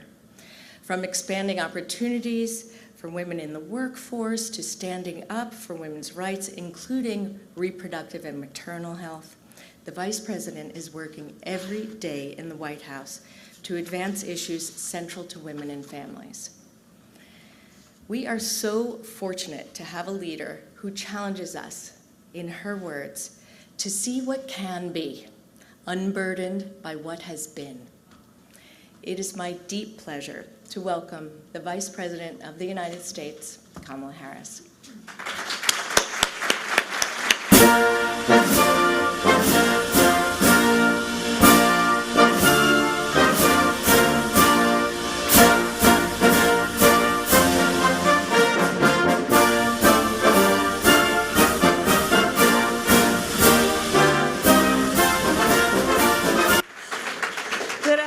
Everyone, please have a seat. Good afternoon. Lorene, thank you for that introduction and all of the work that you and Emerson have been doing over so many years that is about addressing root causes and doing it in a way that is informed by a sense of humanity and a collective sense of purpose. Thank you for that. I also want to thank Christy Turlington Burns, and I am grateful to you both and to the Partnership for Central America, the Chamber of Commerce, and everyone here today for all of your efforts. And I see the ambassador who is here. I want to thank him as well. When I began work on the root causes of migration from Northern Central America, I approached the task with a few basic principles. One, my belief, I think our shared belief, that most people don't want to leave home. And when they do, it is usually for one of two reasons. They are fleeing harm, or they cannot address the basic needs of themselves or their family. 2, I know, as a devout public servant, that to address this issue, government cannot do it alone.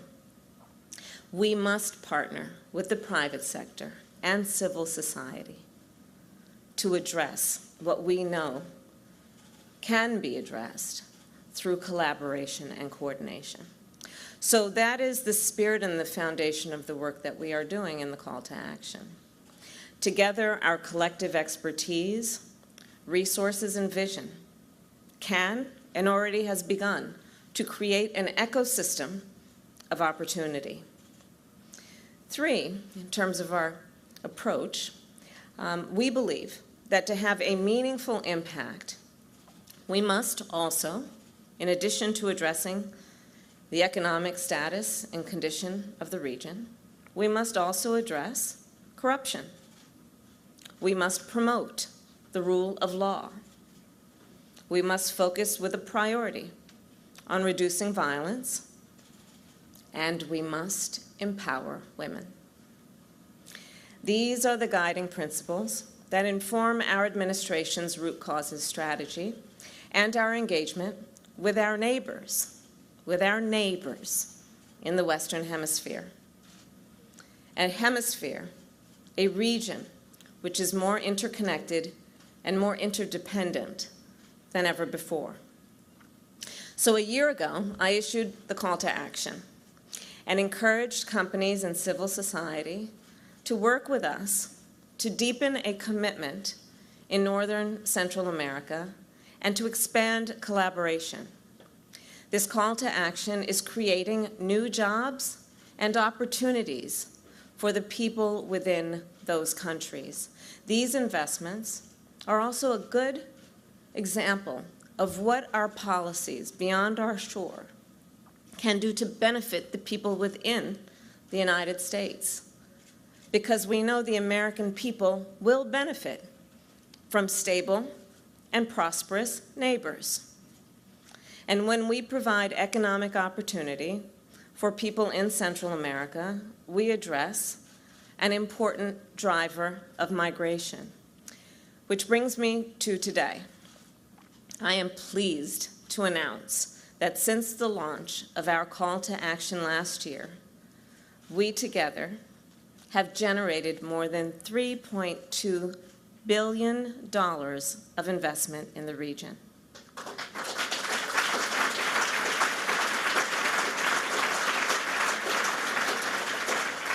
And you applaud because we all know that is a substantial sum as the beginning of this approach. This investment is on track to generate, as a result of what we have done so far, tens of thousands of jobs, investments in sectors such as agriculture and textiles.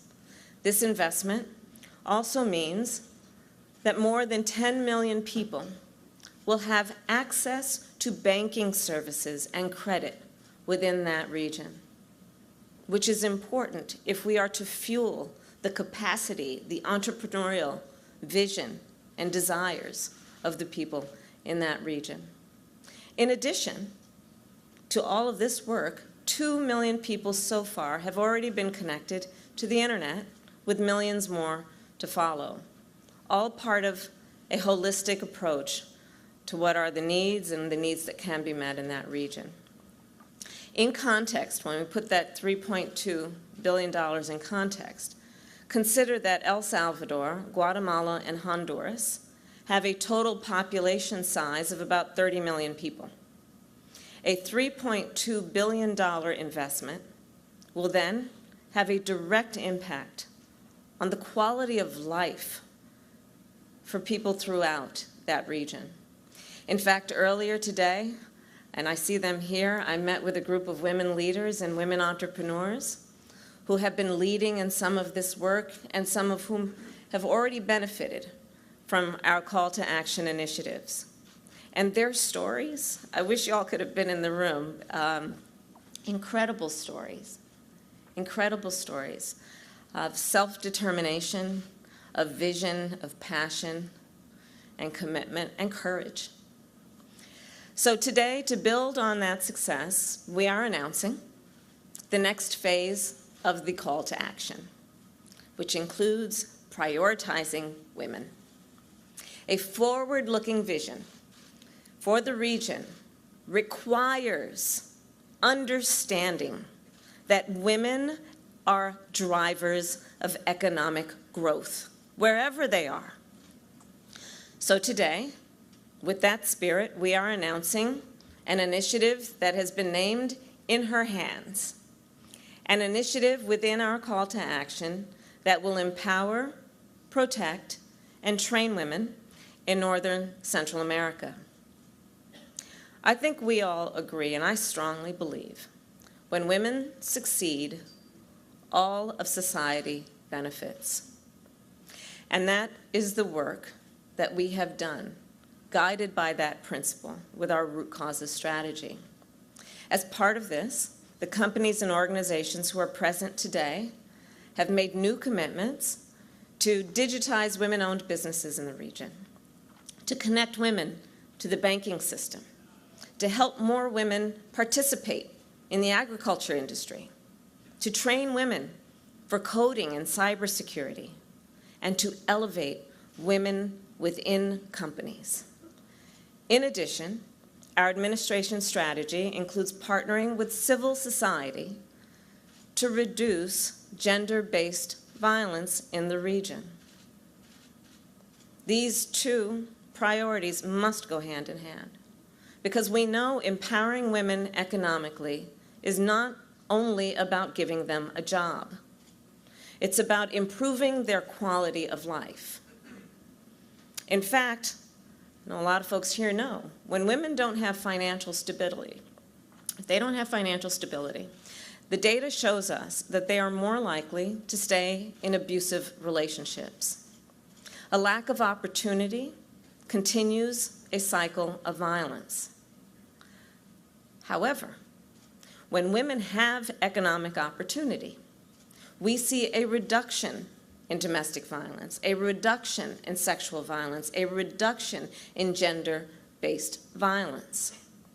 So today, in addition to announcing the next phase of the call to action, we will bring together the private sector, the nonprofit community, and the public sector to coordinate our strategy, to reinforce one another's work, and to ensure that collectively we are creating an ecosystem of opportunity for women in the region. In discussions over the course of this afternoon, you will hear from panelists who will speak to all of these topics. And what it all comes down to is this. When you lift up the economic status of women, you lift up the economic status of families, of her community, and of our entire hemisphere.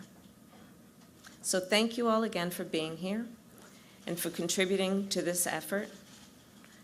We have achieved a lot, but it is only the beginning, and we are committed to seeing this through with all of you. Thank you very much.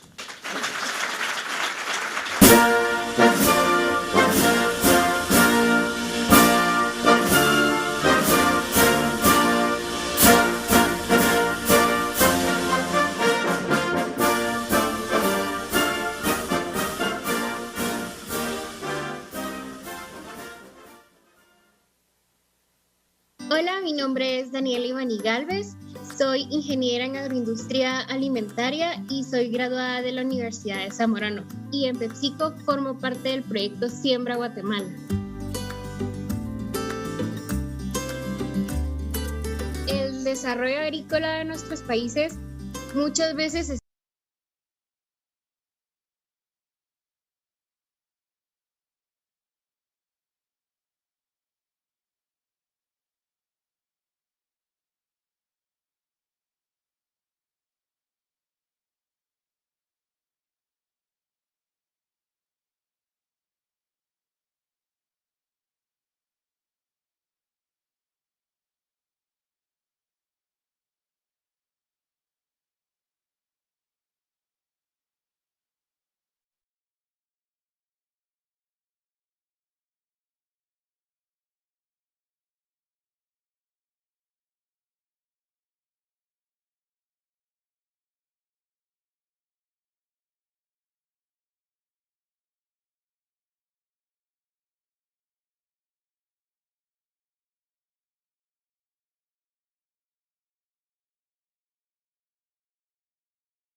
Roland.